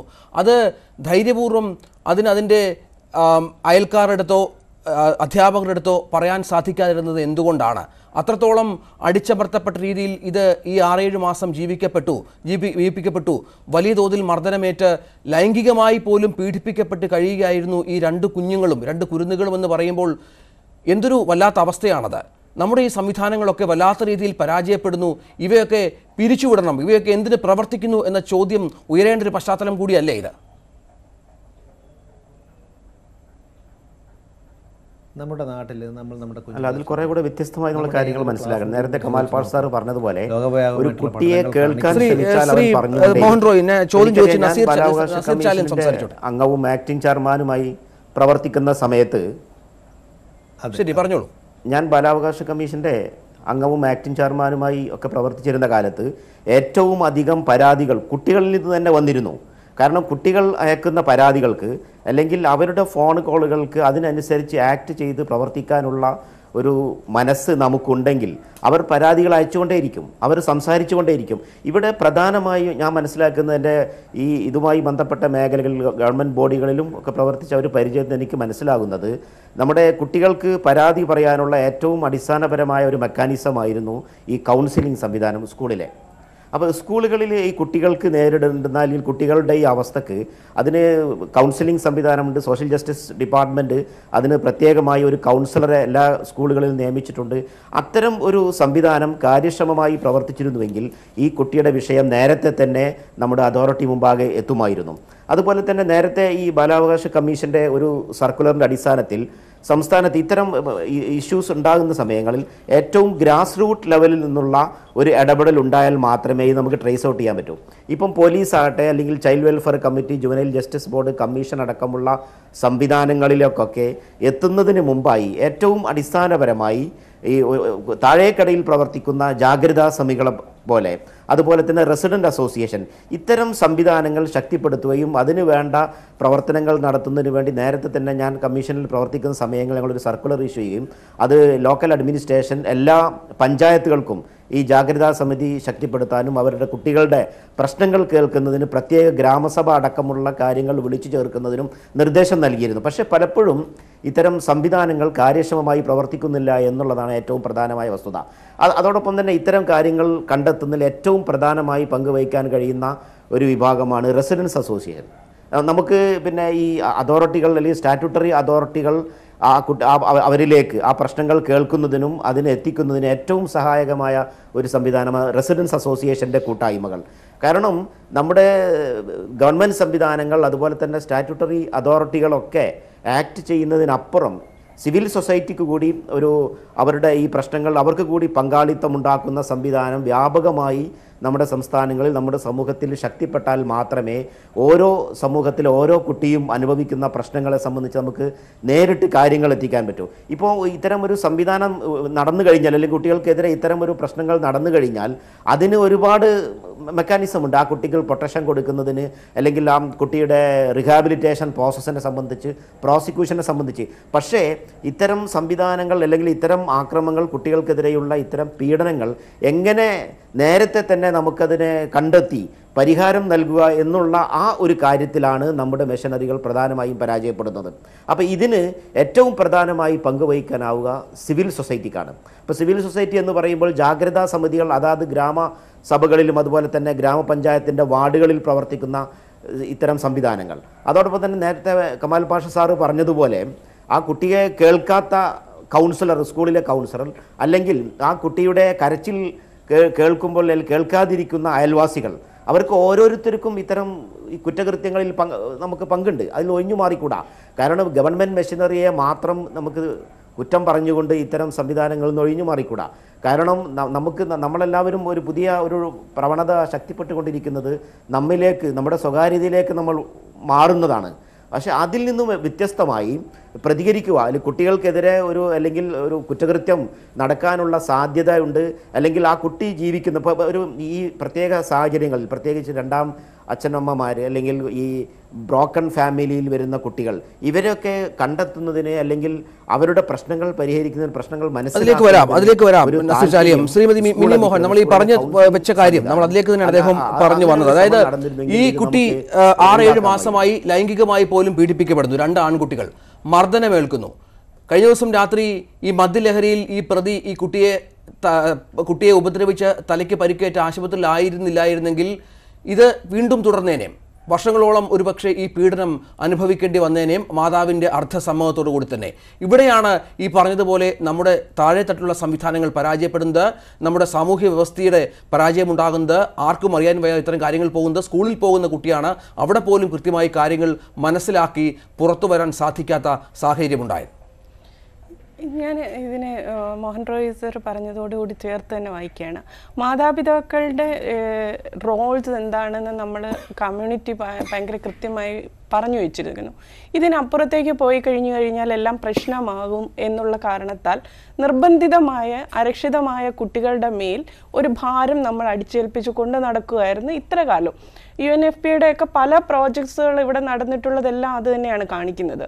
പക്ഷേ നമ്മൾ ഈ വീടിൻ്റെ ഉള്ളറകളിൽ നടക്കുന്ന പ്രശ്നങ്ങളെ പൊതുധാരയിലേക്ക് കൊണ്ടുവരുന്നതിൽ പ്രത്യേകിച്ച് മലയാളി സമൂഹം വളരെ പിന്നാക്ക അവസ്ഥയിലാണ്. എന്നാൽ ഞാൻ അതിനേക്കാൾ വ്യത്യസ്തമായി കാണുന്ന ഈ അടുത്ത ഒരു 10-20 വർഷങ്ങൾ കൊണ്ട് നോക്കിക്കഴിഞ്ഞാൽ നമ്മുടെ സാമൂഹിക ഘടനയിൽ ഭാര്യ-ഭർത്തൃ ബന്ധം എന്നുള്ളതിൽ നിന്ന് മാറിയിട്ട് സൗഹൃദ ബന്ധങ്ങളിലേക്കും മറ്റുള്ളതിലുമൊക്കെ ഒരുപാട് വളർച്ചകളുണ്ടായി. ഒരുപാട് ലിബറേറ്റഡ് മൂവ്മെൻറ്റുകളുടെ ഭാഗമായിട്ട് സ്ത്രീകളാണെങ്കിലും അവരുടെ സ്വാതന്ത്ര്യത്തെക്കുറിച്ചിട്ടും അവർ അവരുടെ അവകാശങ്ങളെക്കുറിച്ചും അവരുടെ നിലനിൽപ്പിനെക്കുറിച്ചും അവരുടെ പ്ലഷർ ഫീലിങ്ങിനെ കുറിച്ചിട്ടും ഒക്കെ ബോധവതികളായി മാറിക്കഴിഞ്ഞപ്പോൾ ഈ സാമൂഹികമായ ഘടനയിൽ ഉണ്ടാകുന്ന ഈ മാറ്റങ്ങൾക്ക് സമാന്തരമായി ഉണ്ടാകേണ്ടുന്ന സിസ്റ്റത്തെ നമ്മളെ എങ്ങനെ ബിൽഡപ്പ് ചെയ്തു എന്നൊരു ചോദ്യം ഇവിടെയുണ്ട്. കാരണം ഒരു വശത്തെ ലിബറേറ്റഡ് മൂവ്മെൻറ്റുകളുടെ ഭാഗമായിട്ടും സ്ത്രീയുടെ ഇൻഡിവിജ്വൽ റൈറ്റ്സിനെ കുറിച്ചിട്ടും പുരുഷൻ്റെ റൈറ്റ്സിനെ കുറിച്ചിട്ടും അവരുടെ തെരഞ്ഞെടുപ്പുകളെ കുറിച്ചിട്ടും ഒക്കെ നമ്മൾ വാചാലമായി സംസാരിച്ച് മാറ്റപ്പെടുകയും ഡിവോഴ്സ് റേറ്റ്, നേരത്തെ പറഞ്ഞ ബ്രോക്കൺ ഫാമിലി എന്ന് ഞാൻ പറയുന്നില്ല, ഇന്ന് സ്വതന്ത്രമായി താമസിക്കുവാനുള്ള അവകാശങ്ങൾ ഒരുപാട് മാറി. നിയമപരമായി പോലും അതിനുള്ള അവകാശങ്ങൾ തുറന്നു കൊടുക്കപ്പെടുമ്പോൾ ആ തുറന്നു കൊടുക്കപ്പെടുന്ന അവസ്ഥയിൽ അരക്ഷിതമായി പോകുന്ന ബാല്യങ്ങളെ എവിടെ സംരക്ഷിക്കപ്പെടണം, എങ്ങനെ സംരക്ഷിക്കപ്പെടണം, ഏത് രീതിയിൽ കൈകാര്യം ചെയ്യണം, അവരുടെ മനോവ്യാപാരങ്ങൾ ഏത് രീതിയിൽ കടന്നു പോകുന്നു എന്നുള്ളതിനെ കുറിച്ചിട്ടൊരു പഠനമോ അതിനെക്കുറിച്ചിട്ടുള്ള സിസ്റ്റമാറ്റിക് ആയിട്ട് അവർക്ക് വേണ്ടുന്ന പ്രൊട്ടക്റ്റീവ് സിസ്റ്റമോ നമ്മൾ ഒരു പഠനത്തിൽ പോലും കൊണ്ടുവന്നിട്ടുണ്ടോ എന്നുള്ള ഒരു ചോദ്യമുണ്ട്. അടുത്ത കാലത്താണ് നമുക്ക് കേരളത്തിൽ ഒരു ministry, women and child ministry separate ചെയ്യപ്പെട്ടത്. ആ സെപ്പറേറ്റ് ചെയ്ത മിനിസ്ട്രി ഇടപെടലുകൾ ഇനി ഈ നാളുകളിൽ എന്ത് നടക്കുന്നു എന്നുള്ള ഒരു അന്വേഷണമാണ്. നമ്മൾ നോക്കേണ്ട നമ്മുടെ എല്ലാ എല്ലാ UN-ന്റെ എല്ലാ കൺവെൻഷനുകളും ബാലാവകാശത്തെ സംബന്ധിച്ചിട്ട് റാറ്റിഫൈ ചെയ്ത ഒരു രാഷ്ട്രമാണ് ഇന്ത്യ. ഇന്ത്യയുടെ ഭരണഘടനയാണെങ്കിൽ ചൈൽഡിൻ്റെ സ്വാതന്ത്ര്യത്തെക്കുറിച്ചും അവകാശങ്ങളെക്കുറിച്ചും ഏത് രീതിയിൽ അമെൻമെൻറ്റ് വരുത്താനും സ്വാതന്ത്ര്യം കൊടുക്കുന്ന ഒരു ഭരണഘടനയാണ്. ഇതെല്ലാം നമ്മുടെ സിസ്റ്റത്തിൽ ഇതെല്ലാം നിലനിൽക്കുമ്പോഴും ഈ ലാഗ് ഫില്ല് ചെയ്യാൻ വേണ്ടുന്ന വിധത്തിൽ ചൈൽഡിനെ അഡ്രസ്സ് ചെയ്യാൻ, എനിക്ക് എൻ്റെ അറിവ് ശരിയാണെങ്കിൽ അടുത്ത കാലങ്ങളിൽ UN-ന്റെ ഒരു മോഡ്യൂൾ പ്രകാരം തദ്ദേശീയമായ സിസ്റ്റം ഡെവലപ്പ് ചെയ്യുന്നതിൻ്റെ ഭാഗമായിട്ട് താഴെത്തട്ടിൽ കുട്ടികളുടെ പഞ്ചായത്തുകൾ രൂപപ്പെടുവാനുള്ള പ്രവർത്തനങ്ങൾ വരെ നടത്തണമെന്നുള്ള രീതിയിൽ കുട്ടികളുടെ പഞ്ചായത്തിൻ്റെ പ്രവർത്തനം കിലയിലൊക്കെ അതിൻ്റെ പഠനങ്ങളൊക്കെ നടന്നു കഴിഞ്ഞതാണ്. അതിനു വേണ്ടിയിട്ടുള്ള താഴെത്തട്ടിൽ ഇടപെടൽ. പക്ഷേ ഇത് എവിടെ എത്തി? ഇത് താഴെയുള്ള ആർക്കറിയാം? ഏതൊരു പേരൻറ്റിനറിയാം? ജാഗ്രതാ സമിതിയെക്കുറിച്ച് പറയുന്നു. ജാഗ്രതാ സമിതികൾ ഉണ്ട് എന്ന് പറയുമ്പം ജാഗ്രതാ സമിതിക്ക് ഇടപെടുവാനുള്ള സ്വാതന്ത്ര്യം എവിടെ വരെയുണ്ട്? അവർ ഇടപെട്ടാൽ, ഒരു സ്വകാര്യ വ്യക്തിയുടെ ഒരു പ്രൈവറ്റ് അതിലേക്ക് ഇടപെട്ടാൽ അതിക്രമങ്ങൾക്കനുസൃതമായ നിയമങ്ങളെ സംബന്ധിച്ചിട്ട് അവർ സുരക്ഷിതരാണോ? അവരുടെ അഡ്രസ്സ് ചെയ്യുന്ന കാര്യങ്ങൾ ഇങ്ങനെ വിശാലമായ അർത്ഥത്തിൽ ഒരു മനോഘടനയിൽ മാറ്റമുണ്ടാക്കുക, സാമൂഹിക മനോഘടനയിൽ മാറ്റമുണ്ടാകുവാൻ നമ്മൾക്ക് എന്തെല്ലാം ചെയ്താൽ മാത്രമേ ഇവിടെ സാധ്യമാകൂ എന്നുള്ളതാണ്. കാരണം 3 വയസ്സുള്ള ഒരു കുട്ടിയെ അല്ലെങ്കിൽ 4 വയസ്സുള്ള ഒരു കുട്ടിയെ അർദ്ധരാത്രിയിൽ മദർ വീട്ടിൽ ഒറ്റയ്ക്കാക്കിയിട്ട് പോകുന്നു, അത് അവകാശ ലംഘനമാണ് എന്ന് ആ വ്യക്തിക്ക് അറിയാൻ പാകത്തിന് ഇതുവരെയുള്ള എഡ്യൂക്കേറ്റഡ് ആയ സ്ത്രീയാണ്. അവർക്കറിയാൻ പറ്റുന്നില്ലെങ്കിൽ അത് അപകടകരമായിരിക്കുന്ന സാമൂഹിക ബോധത്തെയാണ് പുറന്തള്ളുന്നത്. തീർച്ചയായും ഡോക്ടർ ശ്രീ മിനി മോഹൻ, ഡോക്ടർ മോഹൻ റോയ്, ഒപ്പം നസീർ ചാലിയം തുടരുക ദയവായി. ഡോക്ടർ മോഹൻ റോയ്, ഈ കുടുംബത്തിൻ്റെ ഒരു പശ്ചാത്തലം കൂടി നമ്മളൊന്ന് പരിശോധിച്ച് നോക്കേണ്ടതാണ്. പ്രത്യേകിച്ചും ഇവർ സെപ്പറേറ്റഡ് ആയ ഒരു ഫാമിലിയാണ്. നേരത്തെ പൂർവ്വ കാമുകനായിരുന്നു, പിന്നീട് ഭർത്താവിൻ്റെ മരണത്തിന് ശേഷം ഇയാൾക്കൊപ്പം ജീവിക്കാൻ തുടങ്ങിയതാണ്. ഇയാളുടെ ക്രിമിനലുമാണ്. ഇത്തരത്തിൽ വല്ലാത്ത രീതിയിലുള്ള ഒരു ജീവിത സാഹചര്യത്തിലൂടെ കടന്നുപോയ ഒരു കുടുംബം കൂടിയാണ് ഇത്. ഈ കുട്ടി പലപ്പോഴും സ്കൂളിൽ ചെന്ന് വിഷമിച്ചിരിക്കുമ്പോൾ പറഞ്ഞുകൊണ്ടിരുന്നത് എൻ്റെ അച്ഛൻ മരിച്ചത് കൊണ്ടാണ്, അതിൻ്റെ വിഷമമാണെന്നാണ് ഈ അധ്യാപകരോട് പോലും പറഞ്ഞിരുന്നത് എന്ന് പറയുന്നു. ഇത്തരമൊരു സംഭവം, ഇത് ഒരുപാട് ഇതുപോലെയുള്ള കുടുംബങ്ങൾ നമ്മുടെ സമൂഹത്തിലുണ്ട്. ഇത് പുറത്തു വന്ന 1-2 ഷഫീഖിൻ്റെ അടക്കം 2-3 കേസുകൾ മാത്രമാണ് പുറത്തു വന്നത്. ഇതൊക്കെ വല്ലാത്ത രീതിയിൽ അടിച്ചമർത്തപ്പെട്ടിരിക്കുന്ന എത്രയോ കുട്ടികൾ നമ്മുടെ സമൂഹത്തിൽ കാണും. അവരുടെ അവസ്ഥ എന്തായിത്തീരും? പ്രത്യേകിച്ചും ഇന്നത്തെ ഇര നാളത്തെ വില്ലനായി മാറുമെന്ന് പറയുന്നത് പോലെ, നാളത്തെ കുറ്റവാളിയായി മാറുമെന്ന് പറഞ്ഞതുപോലെ ആ രീതിയിൽ ജീവിച്ചു വരുന്ന കുട്ടികളുടെ ഒരവസ്ഥ ഭാവിയിൽ എന്തായിത്തീരും? അതും ഈ ഘട്ടത്തിൽ ചർച്ചയാക്കേണ്ടതല്ലേ?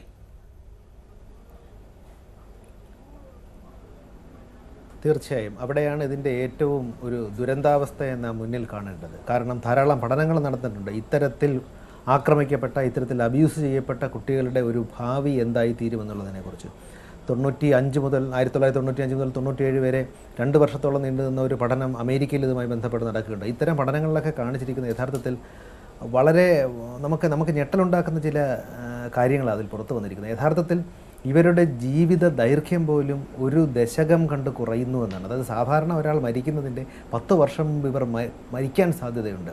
അവർക്കുണ്ടാകുന്ന ശാരീരിക അസുഖങ്ങൾക്കുണ്ട്, വിഷാദരോഗങ്ങൾ ഉണ്ടാവാറുണ്ട്, അവർക്ക് ലഹരിയുടെ ഉപയോഗം കൂടുതലായിരിക്കും, ഇവരിൽ ലൈംഗികപരമായ കുറ്റകൃത്യങ്ങളിൽ ഏർപ്പെടാനുള്ള സാധ്യത കൂടുതലുണ്ട്. ഈ ഇര ഭാവിയിൽ ഒരു വേട്ടക്കാരനാവാനുള്ള സാധ്യത ഉൾപ്പെടെ കണ്ടുവരുന്നുണ്ട്. അപ്പോൾ നമ്മളിത് ചെയ്യുമ്പോൾ ഇത് ചെയ്യുന്ന ഒരാളുടെ ഒരു പാസ്റ്റ്, അയാളുടെ ഒരു ഭൂതകാലം കൂടി ഒന്ന് പരിശോധിക്കേണ്ടി വരും. ഈ വിഷയത്തിൽ തന്നെ നമുക്ക് വ്യക്തമായി അറിയാം, മാധ്യമ റിപ്പോർട്ടുകളുടെ അടിസ്ഥാനത്തിൽ ഇദ്ദേഹം തന്നെ ലഹരിക്ക് അടിമയായിരുന്ന ഒരു കുറ്റകൃത്യങ്ങളുടെ ഭൂതകാലമുള്ള ഒരു വ്യക്തിയാണ്. അപ്പോൾ അത്തരത്തിലുള്ളൊരു വ്യക്തിയാണ് ഇത് ചെയ്തിരിക്കുന്നത്. അപ്പോൾ ഭാവിയിൽ ഇത് വീണ്ടും തലമുറയായി ആവർത്തിക്കാനുള്ള ഒരു പ്രവണത ഉണ്ടാക്കിയെടുക്കുന്ന ഒരു സംവിധാനമാണ്. ഇതിനെതിരായിട്ടുള്ള കർശനമായ പ്രതിരോധ നടപടികൾ ഇല്ലെങ്കിൽ നാം നേരിടാൻ പോകുന്ന വലിയൊരു ഭവിഷ്യത്തും അത് തന്നെയാണ്. അത്തരത്തിലുള്ള കുട്ടികളാണ് ഒരു സമൂഹത്തിലുള്ളെങ്കിൽ ആ സമൂഹത്തിൻ്റെ ഒരു ഗതി എന്തായിത്തീരുമെന്നൊന്ന് ആലോചിച്ച് നോക്കൂ. അതുകൊണ്ട് തന്നെ ഇവർ ഭാവിയിൽ സാമൂഹ്യ വിരുദ്ധ വ്യക്തിത്വ വൈകല്യമുള്ളവരുൾപ്പെടെ ആയി തീരാതിരിക്കാൻ ഈ സമൂഹം ഒരു മുൻകരുതൽ എടുക്കേണ്ടതുണ്ട്. അതായത് ഇത്തരത്തിലുള്ള സംഭവങ്ങൾ നടക്കുന്നെങ്കിൽ അടിയന്തിരമായി റിപ്പോർട്ട് ചെയ്യുക എന്നുള്ളതാണ് അതിൽ പരമപ്രധാനമായ കാര്യം.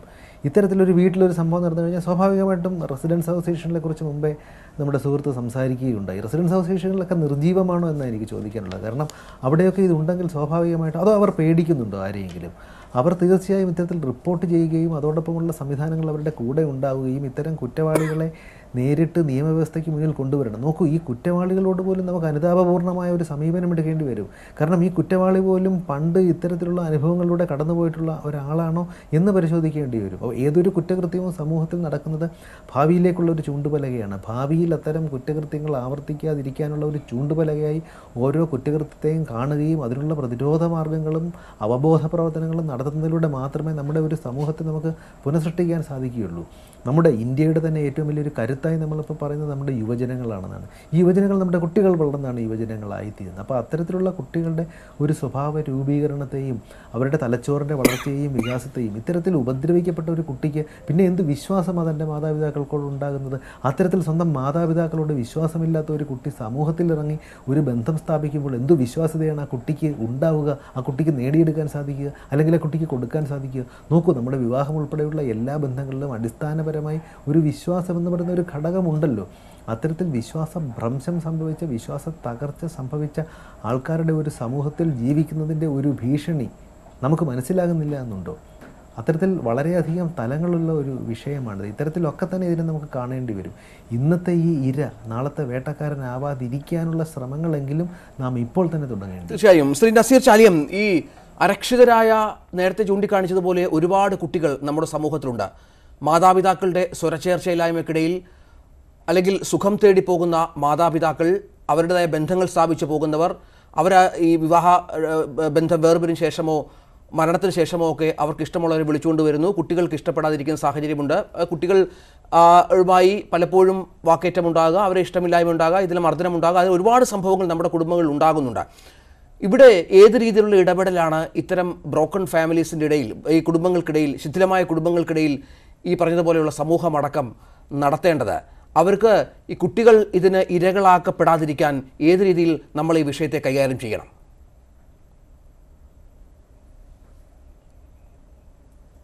ഇപ്പോൾ നമ്മൾ ഈ മേഖലയിലുള്ള എൻ്റെ ഒരു പ്രവർത്തനം എനിക്ക് മനസ്സിലായി. നേരത്തെ ഈ ജുവനൈൽ ജസ്റ്റിസ് ബോർഡിൽ പ്രവർത്തിച്ചിരുന്നു. അപ്പോൾ ആ കാലഘട്ടങ്ങളിൽ അവിടെ വരുന്ന, അതായത് കേസിൽ ഉൾപ്പെട്ട് ജുവനൈൽ ജസ്റ്റിസ് ബോർഡ് മുമ്പാകെ ഹാജരാക്കപ്പെടുന്ന കുട്ടികളിൽ പകുതിയിലേറെയും ബ്രോക്കൺ ഫാമിലി എന്ന് പറയുമ്പോൾ അതിൻ്റെ സാങ്കേതികമായ അർത്ഥത്തിലല്ല, അതിൻ്റെ യഥാർത്ഥമായ വസ്തുനിഷ്ഠമായ പശ്ചാത്തലത്തിൽ മാത്രമാണ് പറയുന്നത്. അത് എത്രത്തോളം ഉപയോഗിക്കാമെന്ന് എനിക്കറിയില്ല. പക്ഷേ ഈ ബോർഡ് മുമ്പാകെ വരുന്ന ഈ കുറ്റകൃത്യങ്ങൾ ഉൾപ്പെട്ട് വരുന്ന കുട്ടികളിൽ അധിക പേരും ഇത്തരം ബ്രോക്കൺ ഫാമിലികളിൽ നിന്ന് വരുന്നവരാണ്. അപ്പോൾ അതുപോലെ തന്നെ ഇപ്പോൾ കുട്ടികൾക്കെതിരെ ഈ വീടുകളിൽ നടക്കുന്ന ഡൊമസ്റ്റിക് വയലൻസിൽ ഉൾപ്പെടുന്ന വിക്ടിംസും പലപ്പോഴും ഇത്തരം ഈ രക്ഷിതാക്കൾ തമ്മിലുള്ള മാട്രിമോണിയൽ ഡിസ്പ്യൂട്ട് നടക്കുന്ന കുടുംബങ്ങൾ, അതുപോലെ തന്നെ ഈ വിവാഹമോചിതയായി രണ്ടാനച്ഛനോടൊപ്പം താമസിക്കുന്ന കുടുംബങ്ങൾ, ഇങ്ങനെ ഒരു കുടുംബ പശ്ചാത്തലത്തിൽ അല്ലെങ്കിൽ ഒരു വളരെ എന്താ പറയുക ഈ ഏറ്റവും അധികം പ്രശ്നങ്ങൾ കുടുംബങ്ങളിൽ അനുഭവിച്ചു വരുന്ന കുട്ടികളാണ് ഇരകളായും അതുപോലെ കേസുകളിൽ ഉൾപ്പെട്ടും വരുന്നു എന്നുള്ളത് ഒരുപാട് കാലത്തെ അനുഭവത്തിൻ്റെ പശ്ചാത്തലത്തിൽ എനിക്ക് വ്യക്തമായി പറയാൻ പറ്റും. അതേ സംബന്ധിച്ച് പല പഠനങ്ങളും നടന്നിട്ടുണ്ട്. അപ്പോൾ ഇതിൽ നിന്നൊക്കെ വ്യക്തമാക്കുന്നത് ഒരു നല്ല സൗഹൃദപരമായ കുടുംബാന്തരീക്ഷത്തിൽ കുട്ടികളെ വളർത്തുന്നതിനാവശ്യമായ ഈ പ്രവർത്തനങ്ങളാണ് നമ്മൾ ആദ്യമായി നടത്തേണ്ടത്. ഇപ്പോൾ കുറ്റകൃത്യങ്ങൾ ഉണ്ടാകുന്നത് തടയുന്നതിനാവശ്യമായ പ്രവർത്തനം ഒരു ഭാഗത്ത് നടത്തുമ്പോൾ തന്നെ ഏതെല്ലാം തരത്തിൽ കുട്ടികൾക്ക് ഒരു വീടുകളിൽ ഏറ്റവും സുരക്ഷിതമായി അല്ലെങ്കിൽ ഒരു അവർക്ക് മറ്റ് ശാരീരികമായോ മാനസികമായോ പ്രശ്നങ്ങളില്ലാതെ നല്ല ഒരു കുടുംബാന്തരീക്ഷത്തിൽ കുട്ടികൾക്ക് വളർന്നു വരാനുള്ള സാഹചര്യം സൃഷ്ടിക്കുക എന്നുള്ളതാണ് ഇത്തരം കാര്യങ്ങളിൽ ഏറ്റവും പ്രധാനമായി നമുക്ക് ചെയ്യുവാനുള്ളത്. കാരണം ക്രിമിനൽ ടെൻഡൻസി ഉള്ള ആളുകൾ അല്ലെങ്കിൽ കുറ്റവാസനയുള്ള ആളുകളൊക്കെ സ്വാഭാവികമായും ഏതെങ്കിലും സാഹചര്യത്തിൽ ഇപ്പോൾ ഈ കേസിൽ ഉൾപ്പെട്ട പ്രതിക്ക് നേരത്തെ തന്നെ ക്രിമിനൽ വാസനയുണ്ട്, നിരവധി കേസുകളിൽ അയാൾ പ്രതിയായിട്ടുണ്ട്. അതോടൊപ്പം തന്നെ ഈ പെട്ടെന്നുള്ള പ്രതികാരത്തിൻ്റെ ഭാഗമായി സഡൻ പ്രൊവക്കേഷൻ്റെ ഭാഗമായി ചിലപ്പം സംഭവിക്കാറുണ്ട്. അപ്പോൾ ഇതിൽ നിന്നൊക്കെ മനസ്സിലാകുന്ന ഇത്തരം സാമൂഹ്യ പശ്ചാത്തലത്തിൽ ജീവിക്കുന്ന കുട്ടികളെ സംബന്ധിച്ച് നല്ല ഒരു ഫോക്കസിങ് ലോക്കൽ ബോഡി തലത്തിൽ ഏറ്റവും ഗ്രാസ് റൂട്ട് തലത്തിൽ തന്നെ നമുക്കൊരു ഫോക്കസിങ് കൊടുക്കണം. അങ്ങനെ പ്രവർത്തനം ശ്രദ്ധിക്കപ്പെടുന്നെങ്കിൽ അത്തരം ഒരു ഫോക്കസിങ് നടത്തി കഴിഞ്ഞാൽ നമുക്ക് ഇതിനെ ഒരു പരിധി വരെ തടയാനാകും.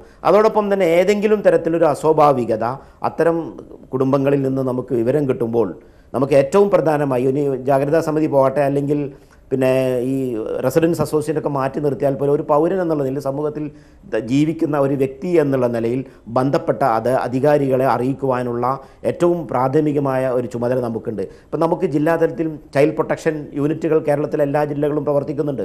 നല്ല മിടുക്കന്മാരായ ഓഫീസർമാരാണ് അതിന് നേതൃത്വം നൽകുന്നത്. അത്തരം ഇങ്ങനെയുള്ള ഈ ക്രൈസിസിൽ പെടുന്ന കുട്ടികളെ കിട്ടിക്കഴിഞ്ഞാൽ അല്ലെങ്കിൽ അവരെ കുടുംബാംഗങ്ങളെ നമുക്ക് ഐഡൻറ്റിഫൈ ചെയ്ത് കഴിഞ്ഞാൽ നിരന്തരമായ കൗൺസിലിങ്ങിലൂടെ അത് മാറ്റിയെടുക്കാൻ പറ്റും. ഇപ്പോൾ ഡിസ്ട്രിക്ട് ചൈൽഡ് പ്രൊട്ടക്ഷൻ യൂണിറ്റുകളിൽ കൗൺസിലിംഗ് വളരെ എഫക്റ്റീവായി നടക്കുന്നുണ്ട്. അതോടൊപ്പം തന്നെ അവരെ ഈ സാമൂഹിക പ്രവർത്തനങ്ങളിൽ ഭാഗവാക്കാക്കി ആ കുടുംബങ്ങൾ അഭിമുഖീകരിക്കുന്ന കുട്ടികൾക്കെതിരെയുള്ള അതിക്രമങ്ങൾ തടയുന്നതിനുള്ള കാര്യക്ഷമമായ പ്രവർത്തനം ഈ ചൈൽഡ് പ്രൊട്ടക്ഷൻ യൂണിറ്റ് മുഖേന നടത്താൻ പറ്റും. ഡോക്ടർ മോഹൻ റോയ് അദ്ദേഹത്തിന് പോകേണ്ടതുണ്ട്, മറ്റു പരിപാടിയിൽ അദ്ദേഹത്തിന് പങ്കെടുക്കുന്നുണ്ട്. ഡോക്ടർ മോഹൻ റോയ്, ഞങ്ങൾ നേരത്തെ സംസാരിക്കുകയായിരുന്നു ഞാൻ മിനി മോഹനുമായി. ഈ കുട്ടിയുടെ ഒരു ആരോഗ്യ നില സംബന്ധിച്ച് നമുക്ക് ഷഫീഖിൻ്റെ കാര്യം അറിയാം. ഒരു സമൂഹം മൊത്തം ഒപ്പം നിന്നപ്പോൾ അവനെ പ്രൊട്ടക്റ്റ് ചെയ്യാനായി ഒരു സമൂഹം മൊത്തം ഒപ്പം ഉണ്ടായപ്പോൾ ഒരുപാട് പരിശ്രമിച്ച് ഇപ്പോൾ ജീവിത സാഹചര്യങ്ങളിലേക്ക് പതുക്കെ തിരിച്ചു വരികയാണ് ഷഫീഖ്. ഈ കുട്ടി ഇപ്പോൾ 1-2 ദിവസമായി ശ്വസനം പോലും ഇല്ലാതെ കിടക്കുന്ന ഒരു സാഹചര്യമുണ്ട്, വല്ലാത്ത അവസ്ഥയുണ്ട്. ഇനി അതിൻ്റെ മുന്നോട്ടുള്ള പോക്ക്, അതിൻ്റെ ആരോഗ്യസ്ഥിതി സംബന്ധിച്ച് നൽകാൻ കഴിയുന്ന വിവരങ്ങൾ, താങ്കൾക്ക് മനസ്സിലായ വിവരങ്ങൾ എന്തൊക്കെയാണ്?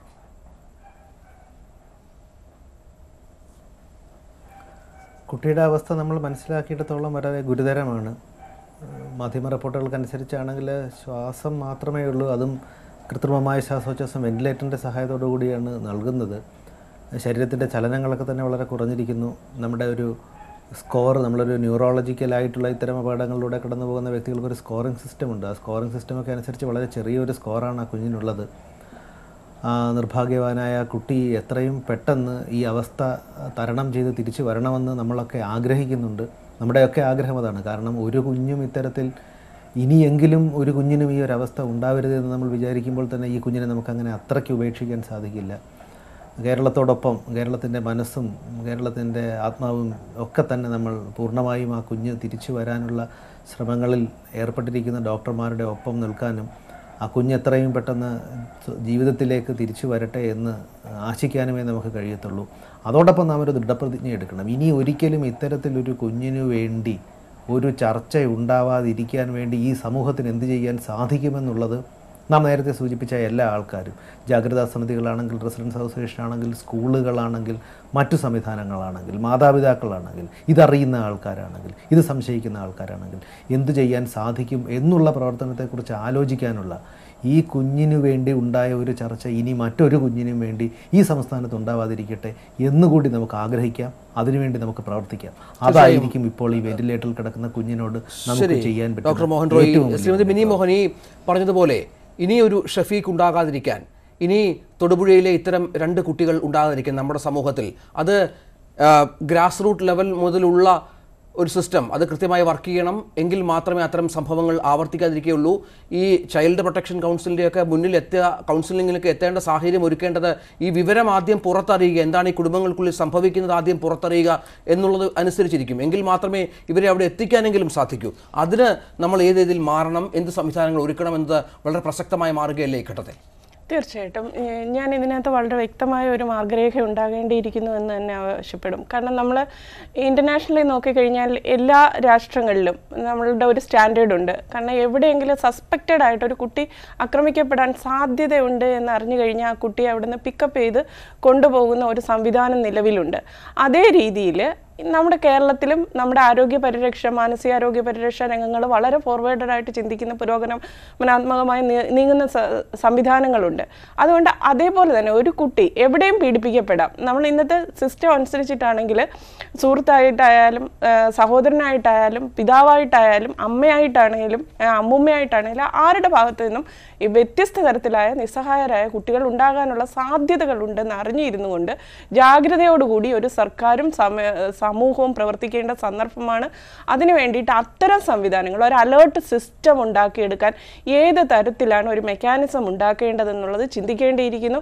അതിനകത്ത് മാനസികാരോഗ്യ വിദഗ്ധർ, സാമൂഹ്യാരോഗ്യ വിദഗ്ധർ, സാമൂഹ്യ പ്രവർത്തകർ എന്നിവർ ചേർന്നിരുന്ന് അതിനൊരു വളരെ കൃത്യമായ മോഡ്യൂൾ ഉണ്ടാക്കി ഇനി ഒരു ഷെഫീഖ് ഉണ്ടാകാത്ത തരത്തിൽ അത്തരം സിസ്റ്റത്തെ ഫംഗ്ഷൻ ചെയ്യിക്കാൻ നമുക്ക് കഴിയണം. ആ അലേർട്ട് സിസ്റ്റം ഫംഗ്ഷൻ ചെയ്യുന്നതിനോടൊപ്പം തന്നെ പ്രൊട്ടക്ഷൻ ഗ്രൂപ്പുകൾ, പ്രൊട്ടക്ഷൻ സംഘടനകളുണ്ട്, വിമൻ ആൻഡ് ചൈൽഡ് ഡിപ്പാർട്ട്മെൻറ്റുകളുണ്ട്, സോഷ്യൽ ജസ്റ്റിസ് ബോർഡുണ്ട്, ഇത് ബാലാവകാശ കമ്മീഷനുണ്ട്. ഇതിൻ്റെ ഒരു ഏകോപനത്തിലൂടെ നിയമപരമായിരിക്കുന്ന പരിരക്ഷ, എവിടെയാണ് ശിക്ഷ, മാതാപിതാക്കൾക്കാണ് ശിക്ഷ കൊടുക്കേണ്ടതെങ്കിൽ ശിക്ഷ കൊടുക്കേണ്ടത് ആവശ്യമാണ്. അതേസമയം അവർക്ക് പുനരധിവാസം സാധ്യമാക്കേണ്ടതാണെങ്കിൽ സാധ്യമാക്കാനുള്ള സംവിധാനങ്ങൾ ഒരുക്കേണ്ടതാണ്. ആരോഗ്യ പരിരക്ഷാ സംവിധാനങ്ങളിൽ അവർക്ക് ഫ്രീ സർവീസ് കൊടുക്കുവാനുള്ള നിയമപരമായ പരിരക്ഷ ഉറപ്പുവരുത്തേണ്ടതാണ്. ചൈൽഡിൻ്റെ അവകാശവും അവൻ്റെ അഭിമാനവും പ്രൊട്ടക്റ്റ് ചെയ്യപ്പെടാനാണ്. അവന് പറയാനുള്ള അവകാശങ്ങളെ സമൂഹത്തിന് മുമ്പിൽ തുറന്നു പറയുവാനുള്ള സ്വാതന്ത്ര്യം കൊടുക്കുന്ന അന്തരീക്ഷം സ്കൂളിലും കുടുംബത്തിലും സമൂഹത്തിലും മറ്റുള്ള ഏതെല്ലാം സോഷ്യൽ ക്ലബ്ബുകൾ ചുറ്റുപാടുകളിലുണ്ടോ, കൾച്ചറൽ ക്ലബ്ബുകളുണ്ടോ, അവരെല്ലാം കൂടെ ചേർന്ന് ഒരുക്കിയെടുക്കേണ്ടതാണ്. അതായത് ഈ സ്കൂളുകളിൽ പോകുന്ന കുട്ടികൾ കുറച്ചുകൂടി മാതാപിതാക്കളെക്കൊപ്പം തന്നെ അടുപ്പം പുലർത്തുക ഈ അധ്യാപകരോടൊക്കെ ആയിരിക്കും.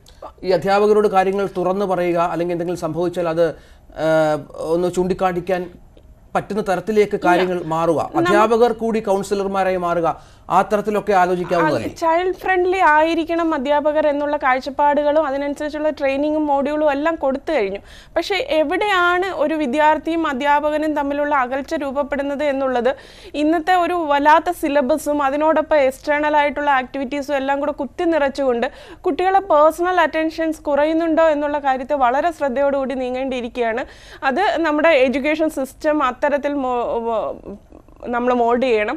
കാരണം നമ്മളിപ്പോൾ ഒരുപാട് പ്രോജക്റ്റുകളും കാര്യങ്ങളുമായിട്ട് കുട്ടികളെ അവരുടെ ലോകത്തിലേക്ക് മാറ്റുന്നു. പക്ഷേ അതെല്ലാം ഒരു ഇൻ്റലക്ച്വൽ ഡെവലപ്മെൻറ്റിൻ്റെ ഭാഗത്ത് മാത്രമേ ഉള്ളൂ.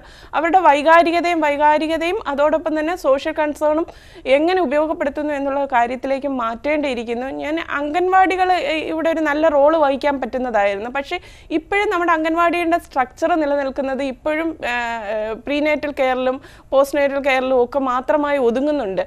അതിൽ നിന്ന് കൂടെ മാറേണ്ടിയിരിക്കുന്നത്. നേരത്തെ സാർ പറഞ്ഞ കണക്ക് സ്കൂൾ കൗൺസിലേഴ്സ് ഉണ്ട്. പക്ഷേ എനിക്ക് എൻ്റെ അറിവ് പ്രകാരമാണെങ്കിൽ അത് ഹയർ സെക്കൻഡറി തലത്തിലൊക്കെയാണ് നിലനിൽക്കുന്നത്. പ്രാഥമികമായിരിക്കുന്ന വിദ്യാഭ്യാസ സൗകര്യത്തിൽ ഇത് ഉരുക്കപ്പെടുന്നുണ്ടോ എന്നുള്ള കാര്യം ശ്രദ്ധിക്കേണ്ടിയിരിക്കും. അടിസ്ഥാനപരമായ ഒരു ചൈൽഡാണ് നാളത്തെ സമൂഹമായി മാറേണ്ടത്. അപ്പോൾ അവിടെയാണ് ഏറ്റവും കൂടുതൽ കെയർ വേണ്ടത്. പിന്നെ ഈ സ്കൂളുകളിൽ നടക്കുന്ന പേരൻറ്റിങ് കൗൺസിലിങ്ങോ അല്ലെങ്കിൽ പേരൻറ്റിങ് എഡ്യൂക്കേഷൻസോ ഒക്കെ നമ്മൾ ഏത് രീതിയിൽ പോകുന്നു, അതൊരു സർക്കാർ തലത്തിൽ തന്നെ പോകണമെന്ന് ആവശ്യപ്പെടാനാണ് ഞാൻ ഇഷ്ടപ്പെടുന്നത്. ഏതെങ്കിലും റിലീജിയസ് തലത്തിൽ പോകുന്നതിനേക്കാൾ ഉപരിയായിട്ട് അത്ര സർക്കാർ പൊതുവിദ്യാഭ്യാസ തലങ്ങളിൽ നിന്നുകൊണ്ട് തന്നെ സ്കൂളിലും മാസത്തിലൊരിക്കലോ മറ്റുള്ള രീതിയിലോ പേരൻറ്റിങ് കെയർ എങ്ങനെയായിരിക്കണം എന്നുള്ളതിനെക്കുറിച്ച് മാറ്റം ഉണ്ടാകേണ്ടതുണ്ട്. പിന്നെ ഈ മാറിയ സിസ്റ്റം, സാമൂഹികമായ മാറ്റം, അതായത് വ്യക്തികളാണ് ഇന്ന് സിംഗിൾ പേരൻറ്റിംഗ് ആണ് കൂടുതൽ വരുന്നത്. അതെല്ലാം സ്ത്രീയുടെ ബാധ്യതകൾ മാത്രമായി മാറാതെ അതിനെ പരിഹരിക്കപ്പെടേണ്ടതുണ്ട്. ഇപ്പം ഇവിടെ ഈ ഒരു സ്ത്രീ ഭർത്താവ് മരിച്ചുപോയി എന്ന് പറഞ്ഞിട്ട് സ്വതന്ത്രമായി തൻ്റെ മക്കളെ ഒതുക്കി ജീവിച്ചു പോകണമെന്ന് നമുക്ക് അവകാശപ്പെടാൻ പറ്റുമോ എന്നുള്ള കാര്യം ഒരു ചോദ്യമാണ്. എന്നാൽ ഇൻസ്റ്റിറ്റ്യൂഷണൽ സെറ്റപ്പുകളെ നമ്മൾ സ്ട്രെങ്തൻ ചെയ്യേണ്ടതുണ്ടോ എന്നുള്ളതുണ്ട്. പല രീതിയിലുണ്ട്. നമ്മുടെ സോഷ്യൽ ഡൈനാമിക്സ് നോക്കണം. ഇൻസ്റ്റിറ്റ്യൂഷണൽ സെറ്റപ്പിൽ ഒതുങ്ങിയ ഫാമിലി ഉണ്ട്, അതിന് പുറത്ത് കിടന്ന ഫാമിലി ഉണ്ട്, ഒറ്റയ്ക്കുള്ള ഫാമിലി ഉണ്ട്, സിംഗിൾ പേരൻറ്റിംഗ് ആയിരിക്കുന്ന ഫാമിലി ഉണ്ട്. ഇതിനെല്ലാം വ്യത്യസ്ത സ്ട്രാറ്റയിൽ തന്നെ നമ്മൾ കണ്ടുകൊണ്ട് ഈ കാറ്റഗറികൾക്കെല്ലാം അനുസൃതമായിട്ടുള്ള ഒരു പരിരക്ഷയ്ക്ക് അനുസൃതമായ നയവും പോളിസിയും ഒക്കെ ഉണ്ടാക്കി വരേണ്ടതുണ്ട്. അത്തരത്തിലൊരു മാറ്റത്തിന് വേണ്ടി നമ്മൾ തയ്യാറായാലേ മനസ്സിലാവും. അവസാനമായി ശ്രീ നസീർ ചാലിയം, ഇത്തരത്തിൽ അടിസ്ഥാനപരമായ മാറ്റങ്ങൾ നമ്മുടെ സമൂഹത്തിൽ വേണം. പ്രത്യേകിച്ച് കുട്ടികളുമായി ബന്ധപ്പെട്ട കാര്യങ്ങളിൽ അത് എവിടെ നിന്നുണ്ടാവണം, അതെങ്ങനെ അത് സാധിച്ചെടുക്കണം എന്നതൊക്കെ വലിയ പ്രസക്തമായി മാറുകയാണ് ഈ തൊടുപുഴ സംഭവവുമായി ബന്ധപ്പെട്ട് നമ്മൾ ചർച്ച ചെയ്യുമ്പോൾ. ഇനി വേണ്ടത് അതാണ്. ഒരു ഷഫീഖോ ഈ തൊടുപുഴ കുട്ടികളോ ആവർത്തിക്കാതിരിക്കാൻ നമ്മുടെ സമൂഹം അത്തരത്തിൽ പാടെ മാറേണ്ടതുണ്ട്. ആ രീതിയിലുള്ളൊരു ശ്രദ്ധ നമ്മൾ ഇതുവരെ ശ്രദ്ധിക്കാത്ത ഒരു മേഖലയിലേക്ക് ചെലുത്തേണ്ടതുമുണ്ട്.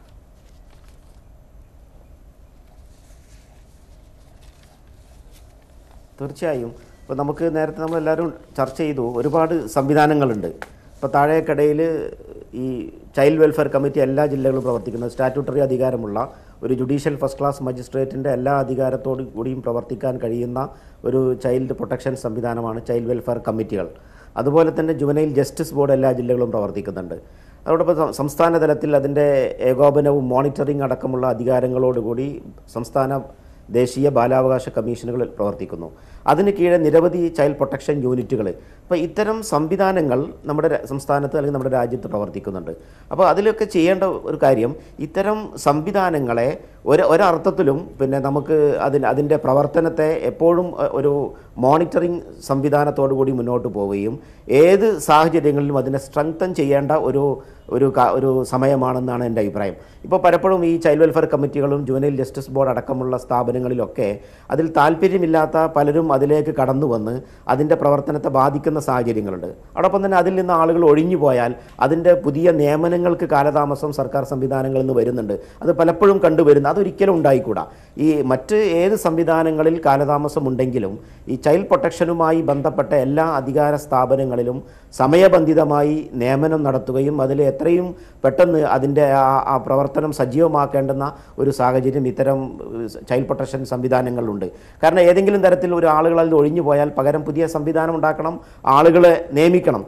അതോടൊപ്പം തന്നെ ഈ കുറ്റവാളികളെ സംബന്ധിച്ചിടത്തോളം ഒരിക്കലും തന്നെ അവർ ഇത്തരം ഈ നിയമത്തിൻ്റെ പഴുതുകളിലൂടെ രക്ഷപ്പെടുന്ന സാഹചര്യം ഉണ്ടാകരുത്. ഇപ്പോൾ നമ്മുടെ സംസ്ഥാനത്ത് അല്ലെങ്കിൽ നമ്മുടെ ക്രിമിനൽ നിയമ സംവിധാനത്തിൽ തന്നെ പലപ്പോഴും ഇത്തരം പ്രതികൾ രക്ഷപ്പെടുന്ന ഒരു സാഹചര്യം വരുന്നത് ഇതിൻ്റെ ട്രയൽ അല്ലെങ്കിൽ പോലീസ് ഇൻവെസ്റ്റിഗേഷൻ നീണ്ടുപോകുന്ന ഒരു സാഹചര്യത്തിലും അതുപോലെ തന്നെ കോടതികളിലെ വിചാരണ അനന്തമായി നീളുന്ന സാഹചര്യങ്ങളിലുമാണ്. പ്രത്യേകിച്ച് കുടുംബങ്ങളിൽ നിന്നൊക്കെ കുടുംബ പശ്ചാത്തലങ്ങളിൽ നിന്ന് പീഡനത്തിന് വിധേയമാകുന്ന കുട്ടികളാവുമ്പോൾ കുറേ കാലങ്ങൾ കഴിയുമ്പോൾ അവർ ആ കുടുംബത്തിൽ തന്നെ വീണ്ടും ജീവിക്കേണ്ടവരായതുകൊണ്ട് സാക്ഷികൾ കൂറുമാറുകയും അതുപോലെ തന്നെ പല സാക്ഷികളെയും പിന്നീട് കിട്ടാതെ വരികയും ചെയ്യുന്ന സാഹചര്യത്തിൽ ഒരു സക്സസ്ഫുൾ പ്രോസിക്യൂഷൻ നടക്കാതെ പോകുന്നുണ്ട്. ഇപ്പം ഈ ചൈൽഡ് അബ്യൂസുമായി ബന്ധപ്പെട്ട കേസുകളിലൊക്കെ നിർബന്ധമായും ഈ കുട്ടിയുടെ വിക്ടിംസിൻ്റെ മൊഴി മജിസ്ട്രേറ്റ് മുമ്പാകെ CRPC 164 വകുപ്പ് പ്രകാരം റെക്കോർഡ് ചെയ്യണം. അതിനൊരു താമസമുണ്ടായിക്കൂടാ. കാരണം കുട്ടികൾക്ക് സംസാരിക്കാനുള്ള, വലിയ പീഡനത്തിന് വിധേയമാകുന്ന കുട്ടികളാണെങ്കിൽ ആ സമയങ്ങളിൽ അവർക്ക് സംസാരിക്കാനുള്ള സാഹചര്യങ്ങൾ ചിലപ്പോൾ ഇല്ലാതെ പോയിരിക്കാം. പക്ഷേ ഏത് സാഹചര്യങ്ങളാണെങ്കിലും കുട്ടിക്ക് വ്യക്തമായി മൊഴി നൽകാനുള്ള ഒരു സംവിധാനം അതിലേക്ക് വളർന്നു കഴിഞ്ഞാൽ എത്രയും പെട്ടെന്ന് ആ കുട്ടിയുടെ സ്റ്റേറ്റ്മെൻറ്റ് 164 പ്രകാരം മജിസ്ട്രേറ്റ് മുമ്പാകെ റെക്കോർഡ് ചെയ്യുന്നതിനുള്ള താമസം ഉണ്ടായിക്കൂടാ. കാരണം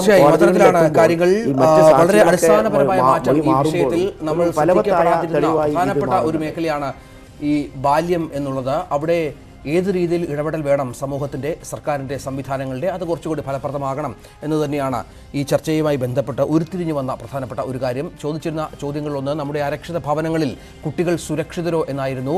സുരക്ഷിതരല്ല എന്ന് 87% ആൾക്കാർ അഭിപ്രായപ്പെട്ടപ്പോൾ സുരക്ഷിതരാണ് എന്ന് 13% ആളുകൾ അഭിപ്രായപ്പെടുകയുണ്ടായത്. വളരെയധികം നന്ദി ചർച്ചയിൽ പങ്കെടുത്ത ശ്രീമതി മിനി മോഹൻ, ഡോക്ടർ മോഹൻ റോയ്, ഒപ്പം നസീർ ചാലിയം. പ്രൈം ഡിബേറ്റ് പൂർണ്ണമാവുകയാണ്. നമസ്കാരം.